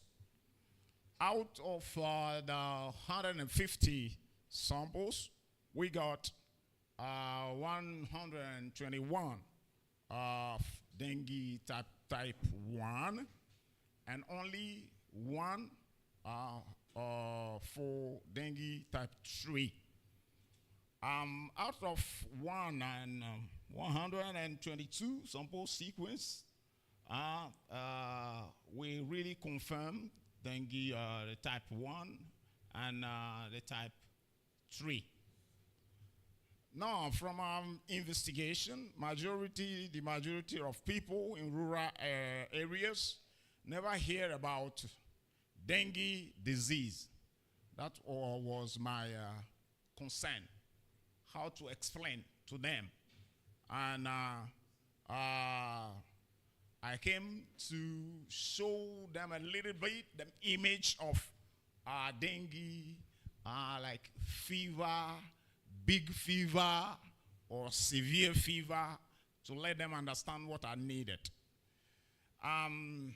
So we have 85%. And those who don't know about the mosquito, Aedes mosquito, were 92%.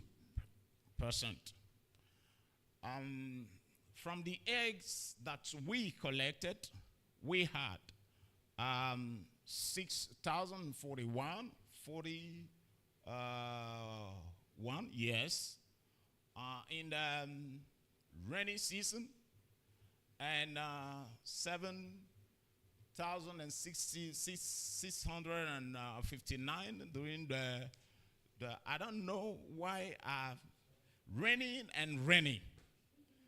The second one should be dry season. Sorry about the mistake. The dry season. So I was thinking about it, why we got less in rainy season and more in dry season. And I can say or explain that by taking maybe this parameter, the competition parameter, yes, that can lead to these results. The challenges that we have, you know, when we were in Accra 1, this is Accra 2. So Accra 1 was in 2019. I was saying that Togo is coming little by little. Now we are in 2025. Togo is almost at the middle. So we are pushing to get more and more results. So ongoing studies are to collect adult mosquitoes, entomological surveillance, investigate on dengue serotypes around the area that we choose, to consider more sites in the region for mosquito collection and virus identification. So the abundance of Aedes eggs in houses represent a potential risk for arbovirus transmission. We partially shared the results with the Ministry of Health. So we are waiting for some decision, right decision. We think that more communication on dengue disease is needed because the population even don't even know what is dengue. Everything, fever, what is fever is malaria. Whatever fever you have is malaria. So Togo National MTN program should plan a nationwide Aedes surveillance. So I cannot finish this without thanking some partners, technical staff of my lab, local communities, the National Institute of Asian that we call NEASH, WAASuN family, thank you, and CDC. Thank you so much for suffering to have my presentation very, very short. Thank you so much. We have one more and after the question. One more. Okay, so now the last country in this series of update is Cameroon. So I invite Basil Kangam from the Center for Research and Infection Diseases to take the floor, please. 15 minutes.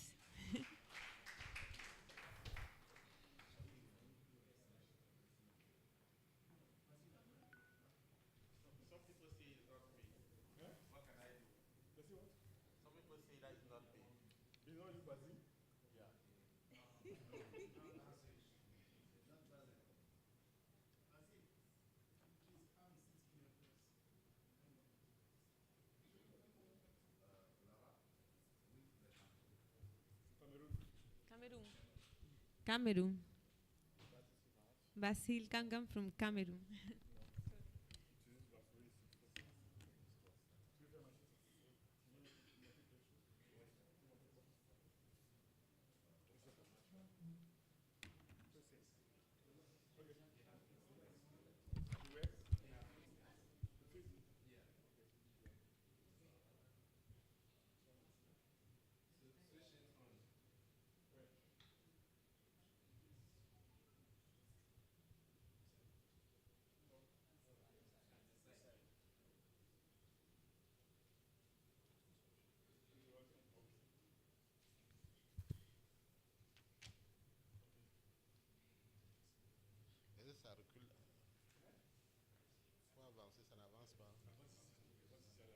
Okay, thank you. Good morning, all. My name is Basil Kamga.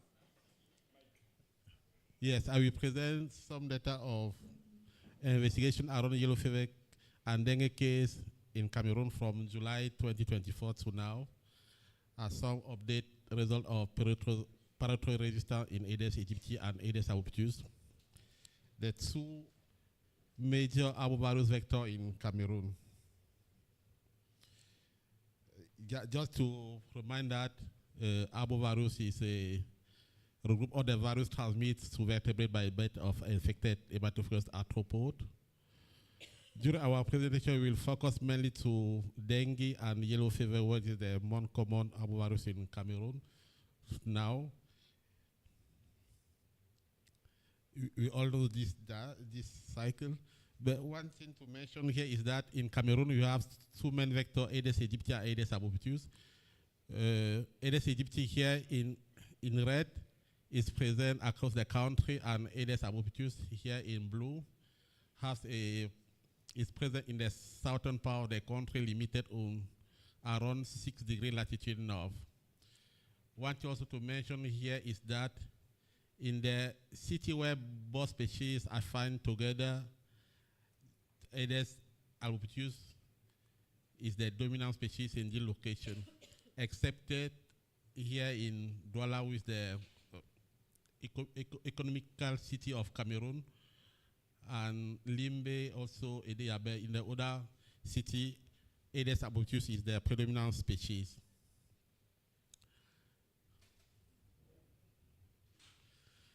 Here, what we know about yellow fever in Cameroon, I would like just to mention that since more than 40 years ago, yellow fever is detected in Cameroon, but since 2017, several cases of yellow fever start also to be reported across the country. One thing to mention that to control yellow fever, there is no vaccine, there is no specific treatment. There is a vaccine, but there is no specific treatment, but the case of yellow fever continue to be reported across the country. Also, one thing to note, to perform the control, it is good to establish an efficient vector control strategy will be useful to determine the typology of larval habitat, the beating behavior of the potential vector involved. Also, it will be good also to establish the susceptibility profile of Aedes vector to insecticide and to determine the potential resistant mechanisms involved. What we know about the dengue virus, I would like to insist in this paper published in 2021, we report in Douala, Cameroon, the co-circulation of 3 dengue serotypes. In this study, we demonstrate that 30% of every patient consulted in health facility are due to dengue. And this study also reported, as I said previously, concurrent circulation of dengue 1, genotype 5, dengue 2, genotype 2, and dengue 3, genotype 3.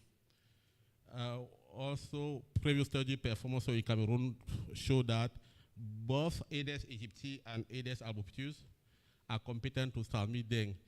Here is the viral load after 21 days post-exposure to dengue for Aedes aegypti and Aedes albopictus population from different locations in Cameroon. But in general, the viral load is high in Aedes albopictus compared to Aedes aegypti, even if the difference is not significant. Now, for all these arbovirus, if there is no vaccine that can be used in general population, there is no also specific treatment. The control of these arbovirus will be mainly for use the approach of biological control or environmental management or chemical control. To perform all this strategy, we need to have a good understanding of the vector biology, also to characterize insecticide resistance across the location, across the country, to perform any strategy of vector control in the location.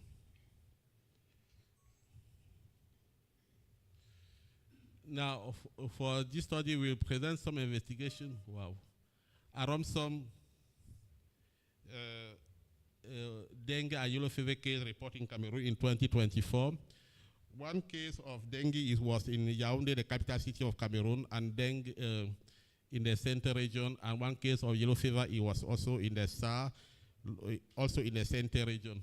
But during the investigation, we prospect a house around the case, around 30 houses selected randomly. We expect the house to select for the search for container with water, search for presence of larvae and pupae, larvae of stage 3 and 4, are pupae collected and stored in a bottle and transported in the center, maintained until emergence. We also characterize the typology of larval habitat. Also during the survey, we give some advice to the population how they can do to avoid to have larval habitat in the surrounding, in the place. The mosquito collector also on the lab area adult stage, and this mosquito also insecticide resistance test. After the resistance test, we also genotyping some cardiac mutation, the mutation F1534, 1016, and 410, and to assess if there is some association between the phenotypic resistance and this mutation. As a result, this was in SAR during the rainy season. This was the potential larval habitat found in this location. As you can see in the slide, the main potential larval habitat was used, tired, followed by discarded town. also for the positive larva habitat, it was mainly also used diet followed by discarded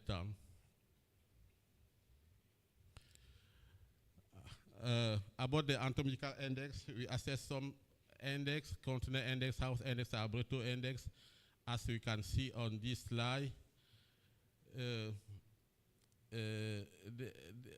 about the threshold, all the threshold is high compared to the threshold established by WHO to determine the high potential risk for disease transmission. I would like also to mention is the location, both Aedes species were found, Aedes albopictus mainly followed by Aedes aegypti. In this collocation, we found in association with Aedes larvae, the larvae for other genus like Hermaphrodites, Culex, and the larvae of Lusia tigripes. Now, during the investigation around dengue case, it was during the dry season, and during the dry season, generally there is no water inside the container. In this neighborhood, people don't store water inside the container. What we did here, it was to collect mosquito using Procopac in different resting sites. The different resting site was the vegetation used here and indoor. During indoor collection, we collect mainly Culex indoor, mainly Culex on indoor. In the vegetation, it was mainly Aedes albopictus, followed by Aedes aegypti, and in the used diet, it was also mainly Culex, a bit also Aedes albopictus in used diet. Just to mention that in this location, Aedes mosquito mainly found also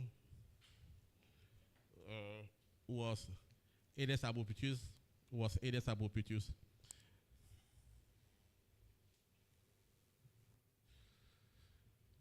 After that, we perform also some assay to determine the resistant profile of some insecticide generally used in public health. We perform assay with a mosquito collected in Douala, Yaoundé, Bertois, and Garoua. As we can see in assay from Douala, that there is a high level of resistance for some molecules like deltametrine, permetrine, alpha-C permetrine. Also in Bertois, there is also high level of resistance in permetrine, alpha-C permetrine, and permetrine. We would good also to notice that the resistance to DDT was reported in all the locations. And in some locations, after pre-exposition to PBO, there is a full restoration or partial restoration according to the location. This supports that the implication of cytochrome P450 in insect resistance observed in this location. Similar analysis was done with in Aedes albopictus population. We found also a full susceptibility to Phéditrophthaon and moderate resistance to permetrine and Bediocap in Yaoundé, polar resistance to pyrethroid in Yaoundé, Bertois, Minganga, and high resistance to DDT, and full restoration after pre-exposure to PBO.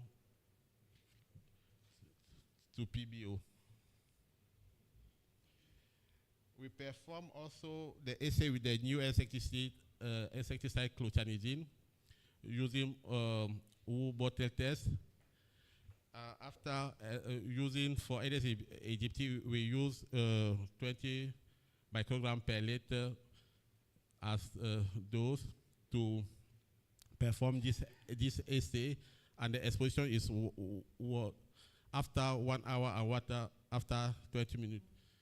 As result can show, there is a full susceptibility in Garoua, the full susceptibility in Garoua, and the resistance was observed in Bertois population, and probable resistance was observed in Douala population. I would like just to mention here in the top is after 1 hour, and down is after 30 minutes of observation. We perform similar experimentation with Aedes albopictus. We found the susceptibility for all the population after 1 hour and after 30 minutes. This suggests that this insecticide can be used as alternative to control Aedes mosquito in case of outbreak. As WHO recommend the use of adulticide mainly during the outbreak period. Yeah. After here, I would like just to mention that, as I said previously, with genotyping 3 mutation and F1534 mutation were fixed on the location. Is why to assess the association between insecticide phenotypic resistance and the presence of the mutation, we take into account these 2 mutations where we found this mutation in alive mosquito and dead mosquito. As we can see here, there is strong association with the presence of this both mutation and the phenotypic resistance in some location as in some location. The lesion is not fully complete here, but one thing to mention here is that there is a strong association with by combining the phenotypic resistance observed in some location. Yeah, at the end of this presentation, one main challenge is remain the limited funding to do more.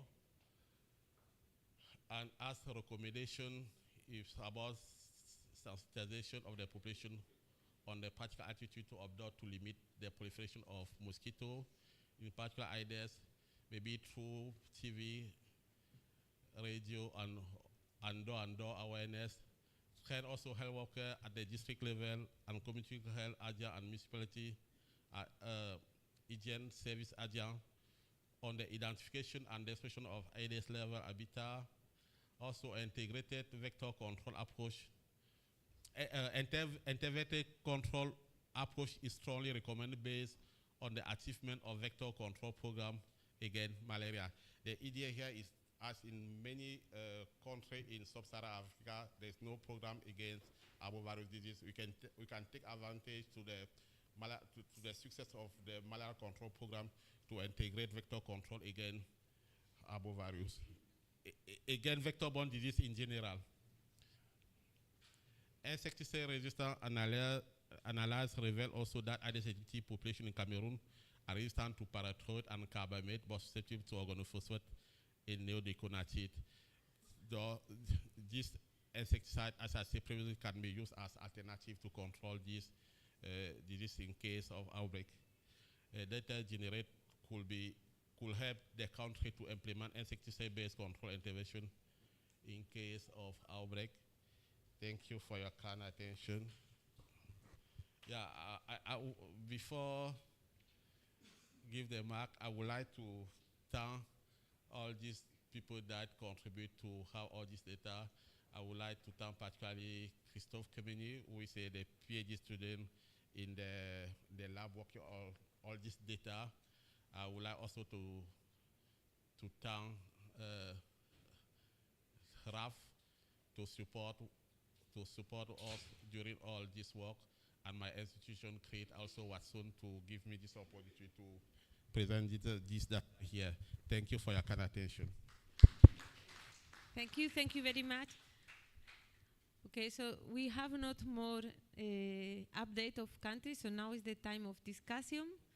So it's open the time of question, comment, and contribution for all the countries. So thank you so much. So now I take here Malu, Udoka. See, all the speakers. Sorry. All the speakers, please, to come in front.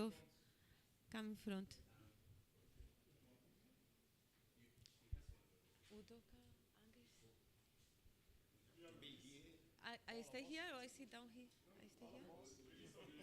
Okay, so please, the sixth country can come in here and represent. Please, no question for me.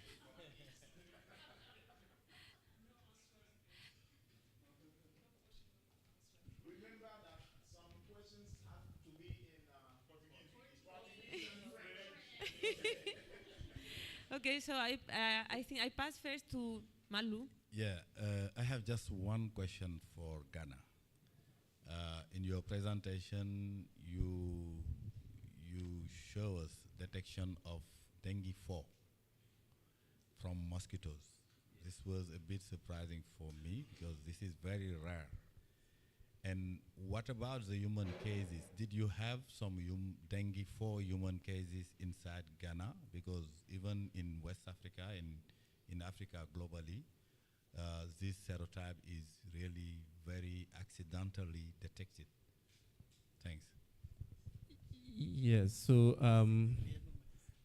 actually this is also the very first outbreak we've had in that area, the eastern region.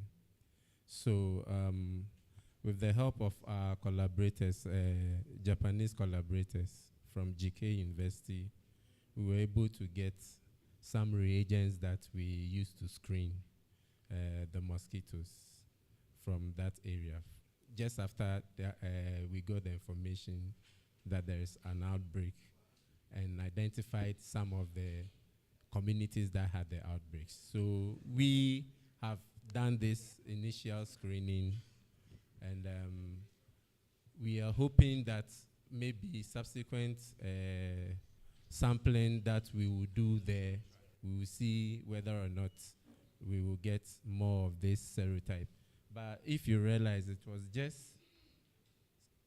one each from 2 communities, one dengue 4 in Boanufu and one dengue 4 in Edimso. So that's the only records we have now. And we don't know whether further screening will give us more of these serotypes in the future.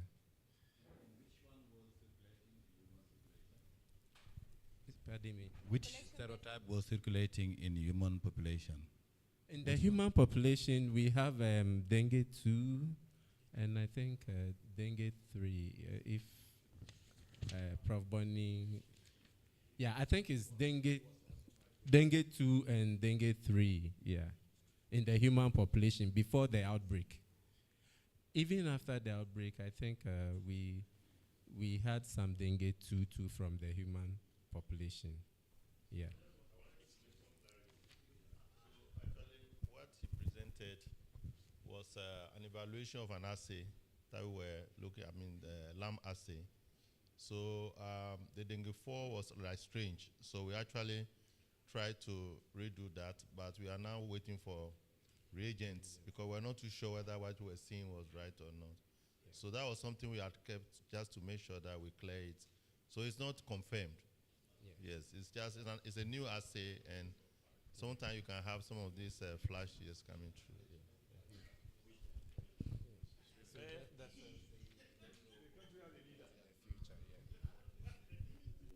The country is legs. Okay. So now goes Udoka. Udoka and after Angus. All right. Thank you very much. Please, the mic offers some extra power. Can we appreciate all the non-speaking English countries? Please, can we clap for them again? Imagine standing there and speaking in French. I mean, you are doing so well. Thank you so much.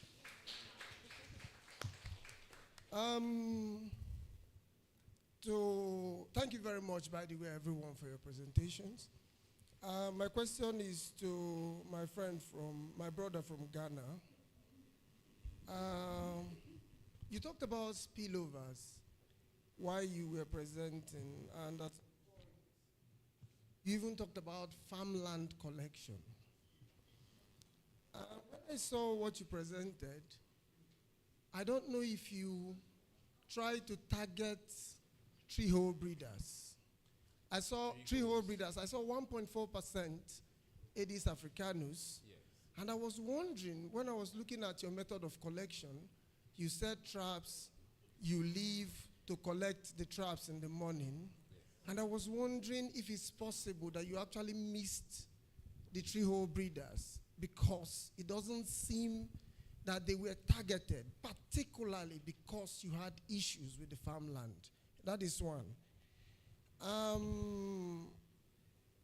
also want to know, from your collections in that farmland, in those areas, that the forested areas, what species precisely was collected in those areas? Because I'm particularly concerned about this. That was why I asked Eva the question earlier about the choice of species to test, because I'm sure that in Ghana, Cameroon, Nigeria, this belt down, we have quite a huge diversity.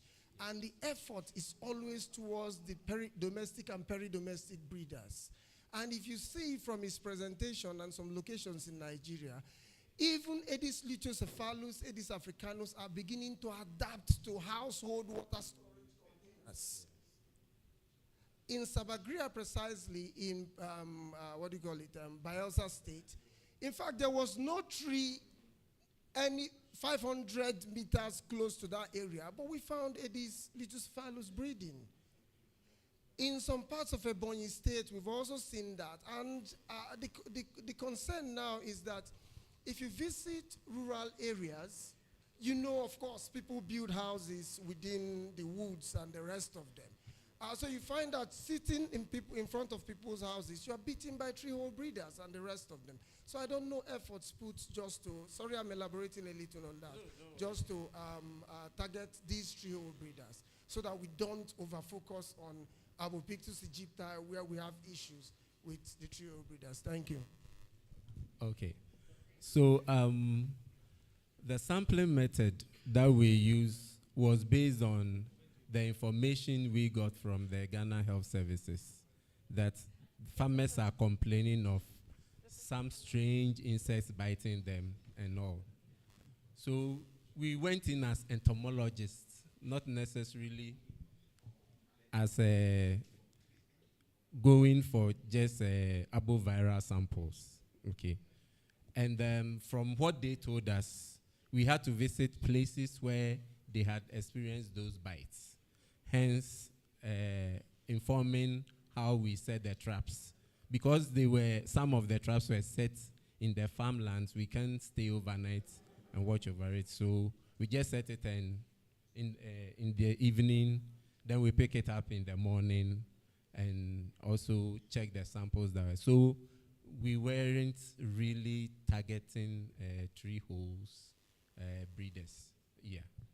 But somehow you may find one or two there.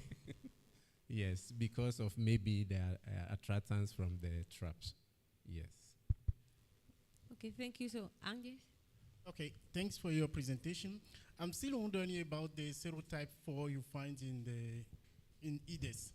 Is it possible that you share some of the amplicon to Senegal people, also me? Then we can do what we call a meta-genomic activities. Okay. Because from this now, we can know exactly if it is true or not. And this coming to my second question, because when you were presenting, you said that there are some species that it was very difficult for you to identify. If you do this activity also, metagenomic, you can identify it simply.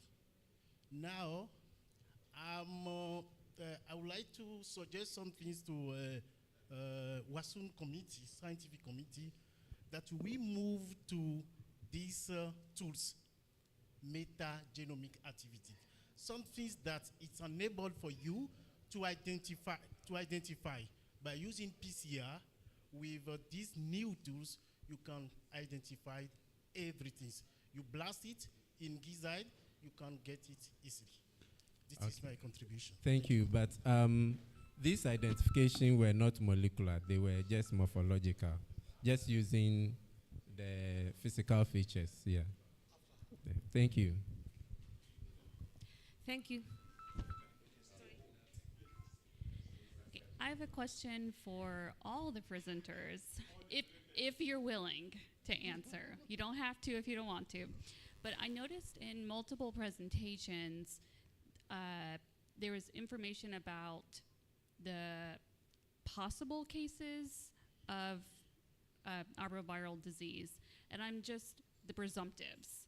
And I'm just wondering, when you know of a presumptive case, is there any surveillance or control that takes place when you are aware of a presumptive case, or do you only take action when you are aware of a definitely positive case? Okay, so let me attempt this from the Ghana point of question, view. thank you. Yes, it may be different from for different countries. For Ghana, we don't have an established Aedes surveillance system yet. So we are trying to ride on the malaria kind of surveillance, yeah. But until we get that sorted, we are usually contacted by the Ghana Health Service through the National Elimination Program when they have such outbreaks or suspicions. They approach Noguchi, the vector research group at Noguchi, to discuss. Then we find ways of going to the places that they discuss with us, just to do entomological investigation to find out what would possibly be the case. So whilst we don't have established systems for this kind of surveillance, different research groups do their own research that may not in itself be surveillance per se. Yeah, so that's the Ghana situation. But maybe Prof.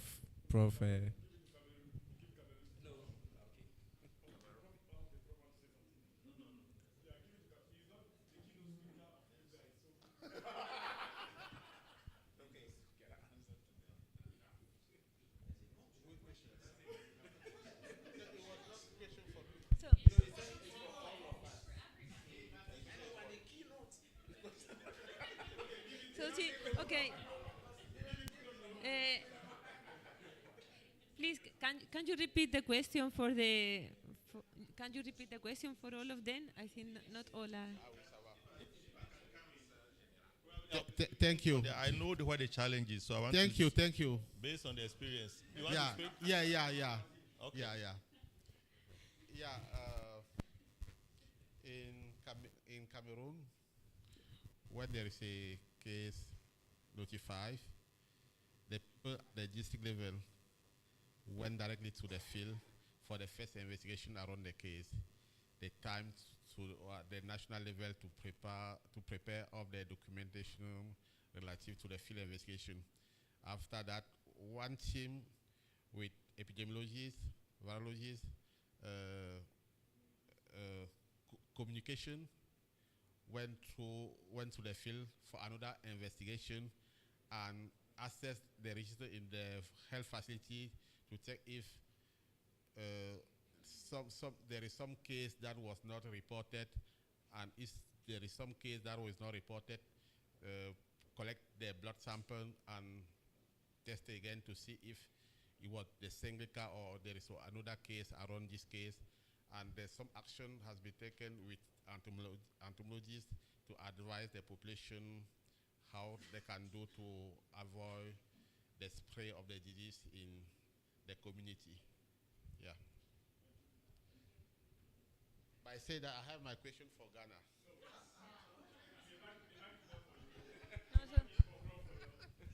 Okay. No, so. Okay, I want to. We have the same image of Ghana. We have the same image in Togo, but the worst thing is people are not even receptive to entomological investigations in our country, and the result that are presented even about the serotypes. This is the first time we have done that.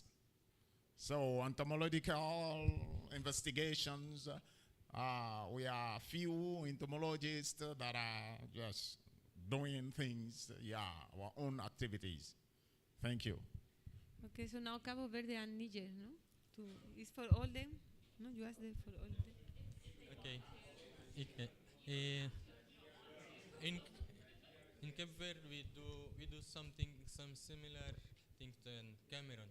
When we detect the case, the local team go to the field and do the test around the neighbors, and they do the larvae surveillance, and they do some control actions like Temefos. They use Temefos in the breeding sites, and they do the spray also. And this is for us, for example, when we go to try to get the adult mosquitoes, we don't find, because they are also do the spraying in the route. The response normally is doing in 24 hours when we confirm the case. Yes. In French?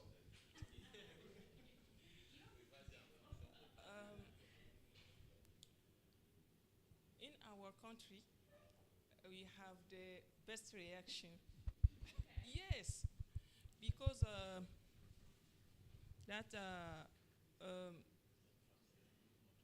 we don't,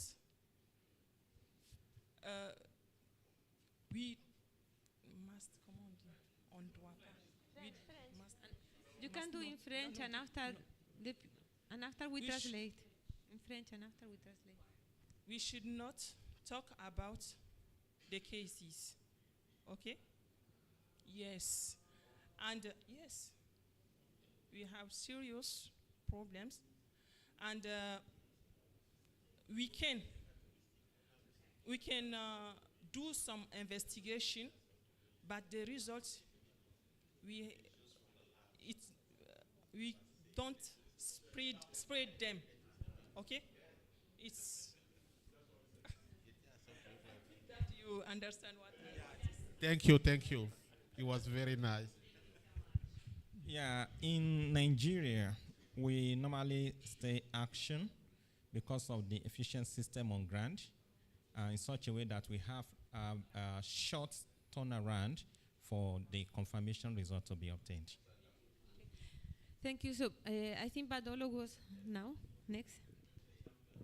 Okay. Yes, thank you. I actually want to share concerning two things, two presentations, the one from Niger and the one from Nigeria. Let me start from Niger. Okay, interpreter, please get close to her. Thank you. Okay. So I was saying that in your presentation, you mentioned that your samples were collected in places as close as just a few kilometers from the Nigeria border, in the south of Niger. Now, my worry is that when you are that close, you run the risk of running into insurgents and some cross-border criminals who are fighting from the upper north of Nigeria and running to escape into Niger. So I want to know if this has effect on your sampling, because it's an important point to take note of when you are sampling, so that after you have collected the samples, it is not going to be another person that will analyze the result. I hope you understand. Okay, so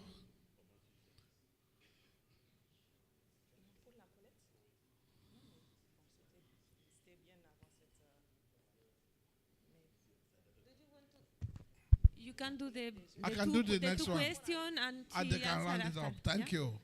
Okay, so and from my brother from Nigeria, in your presentation,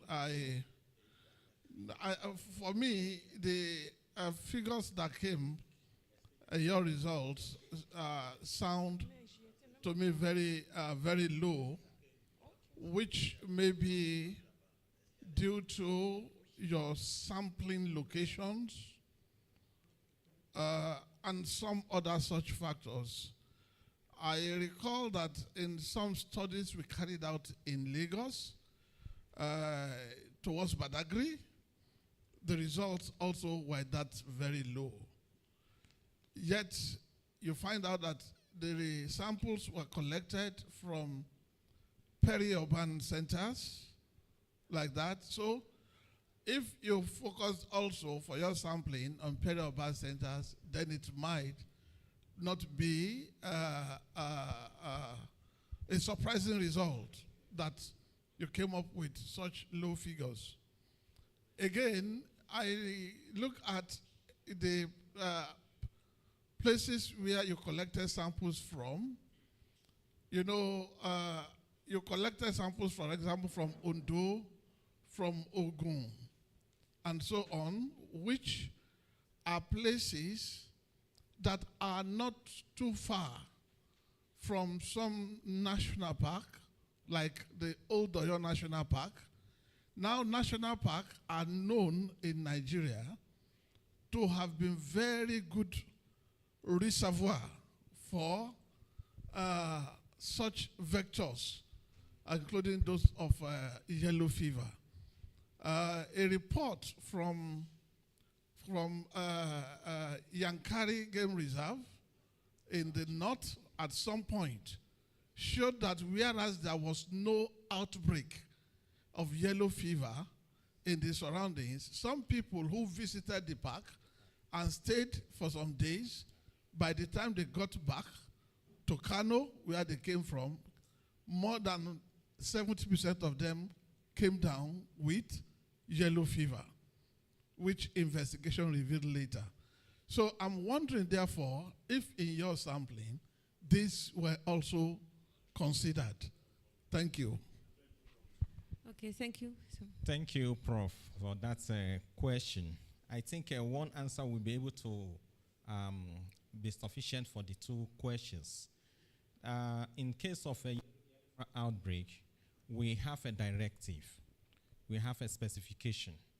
We have to visit the index case, the community, and the contiguous communities. And that is what we did. So we cannot, because of some other factors, go beyond the recommended area. Thank you very much, sir. I'm sorry, Prof. For the collection, I was in this zone, in this area, last month. When we came, we informed police station, and we do our collection. But I think that the risk is not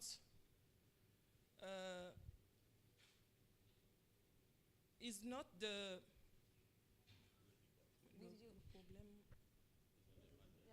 a matter with Boko Harams, but this zone is this area is a one where we have trade exchange, many trade exchange with Nigeria and through Kamba. You know Kamba? Yeah. Yes. In the border of river, we have Malanville. I think that this is a big, great risk, or big risk. Yes. I think that you understand what I want to say. Yes. Thank you. Thank you. So, I think Bazi have one question for.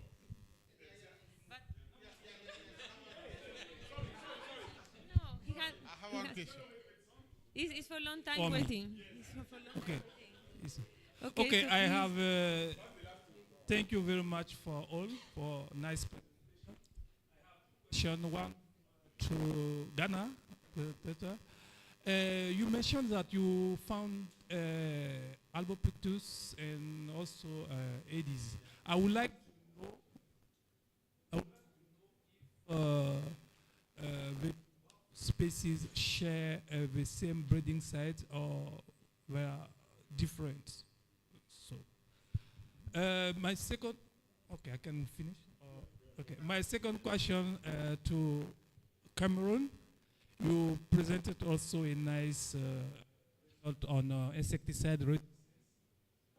Has malaria vectors, we incriminate a level of resistance to the use of insecticide in agriculture. For Aedes, which is a container breeders, how do you think the source of the pressure where we came with the selection? Thank you. Yeah, so I must say that we didn't see Albopictus and Albopictus breathing in the same space with Aedes aegypti. Okay, Egypti. So, you can find them in different breeding sites in the same community, but not maybe in the same breeding receptacle. Yes, from the type of breeding sites. Yeah. So for this survey that we did, mostly we got most of them from plastics and metallic containers.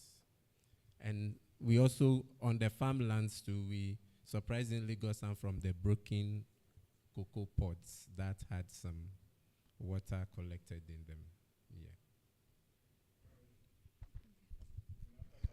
Yeah, thank you, Musa, for the question. I think it's a very big question that generally we have the source of selection of resistance in Aedes mosquito in Africa in general, since the use of insecticide targeted Aedes mosquito is very limited in Africa. The thing is also that even if we say that Aedes mosquito is outdoor beating mosquito, sometimes they can bite also inside.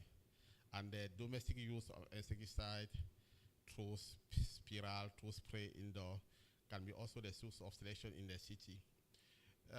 Also, one thing also in the insecticide use in the agricultural sector, it's true that in this area, the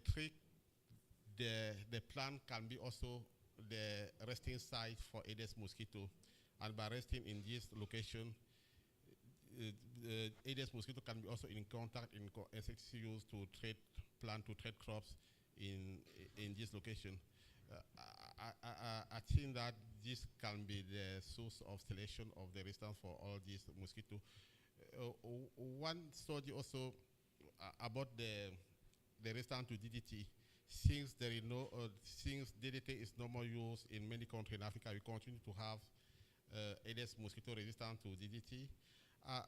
Some studies think that there is a accumulation of DDT due to the whole use of DDT in 1917 to fight malaria. This can be continue to be the source of selection of DDT in different locations in Africa. About the Aedes albopictus, one hypothesis is that maybe Aedes abortus invite the continent can be carry already this resistance mechanism, this resistance gene before, from Asia to, because for now, all population of Aedes abortus from Asia are resistant to all insecticides that can be used in public health. So I can end with my question. Okay, so you have a question for Ghana? Yeah, just a short question. I saw on his presentation that he collected mosquito in the cocoa farm. He's found a lot of larvae in the cocoa pot. I'm thinking that in his presentation I will find maybe something like Erythemapodites. I would like to know if in Ghana there is Erythemapodites, because in Cameroon, when you collect in a cocoa farm, you will show that in cocoa farm you will find a lot of Erythemapodites. I don't know what is the situation in Ghana. Unfortunately, we didn't see the Erythemapodites. We didn't see them in the cocoa pots. Yeah. Yes, we found a lot of biting midges in the forested areas.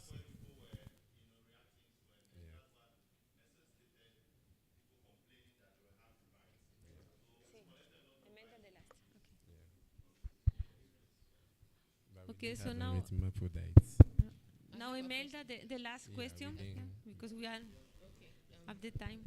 Good afternoon. So far, we've not. Okay, thank you for the insightful presentations. My question is to Dr. Kofi.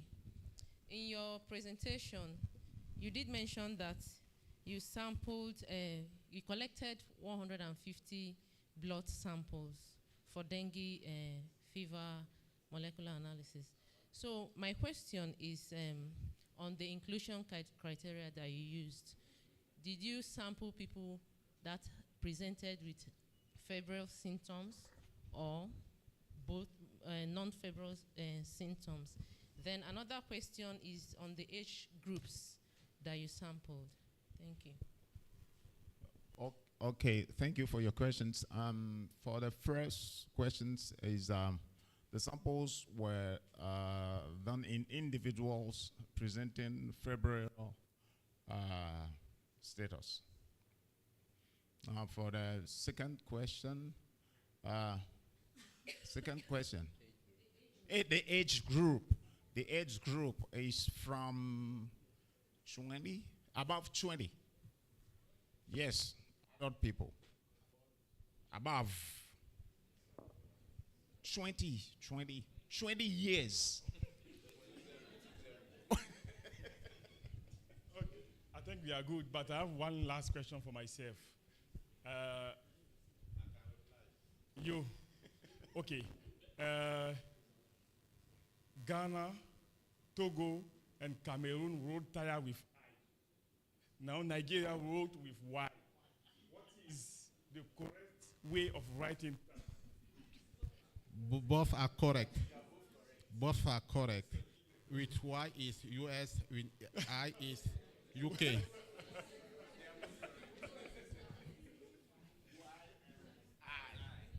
Both are correct. Okay, thank you, guys. Okay, so thank you very much for all. We continue in 1 hour? 1 hour? Okay. Yeah. Okay, so we finished the session. So I think we have a lot of things that were treated here in commune, like vector competence and insecticide resistance, and mapping mosquito identification, breeding sign. So I think WAASuN is getting really high, and we can do things together, thinking in put all these results together and give for decision maker would be interesting. So thank you all the participants, and we close for now, go to lunch and return after. Thank you. Thank you, Madam Chair. Okay, a few announcements before we reshuffle the room. So make sure you carry your belongings when you are going for lunch. because we are trying to reshuffle the room before we come back after our lunch. We have 1 hour for lunch, so it's 2. Normally at 3 we should be here, 3:10.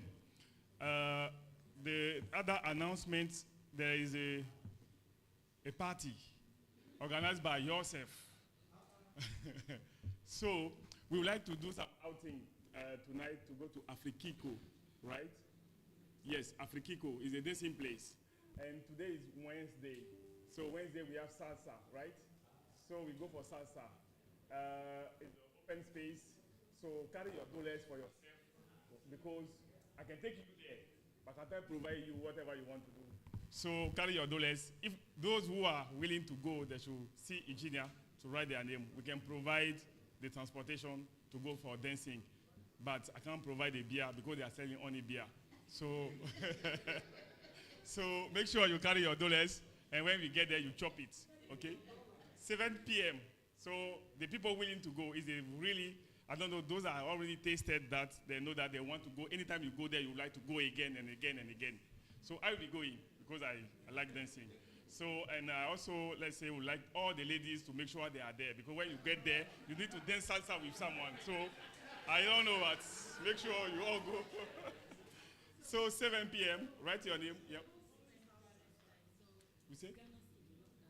Yeah, no dollars. So, if, okay, she said it's local currency. Bring me your dollars, and I give you Ghana cedis. And then, when we get it. So, whoever needs, like, or to change money also can see Andy to get some local currency, or see me, whatever you want. But I really like you guys to make time for yourself, and then we go and, enjoy ourselves and come back. Mosquito cross borders, we cross border, and then, So let's do that. Thanks so much, and enjoy your lunch. So the lunch is there.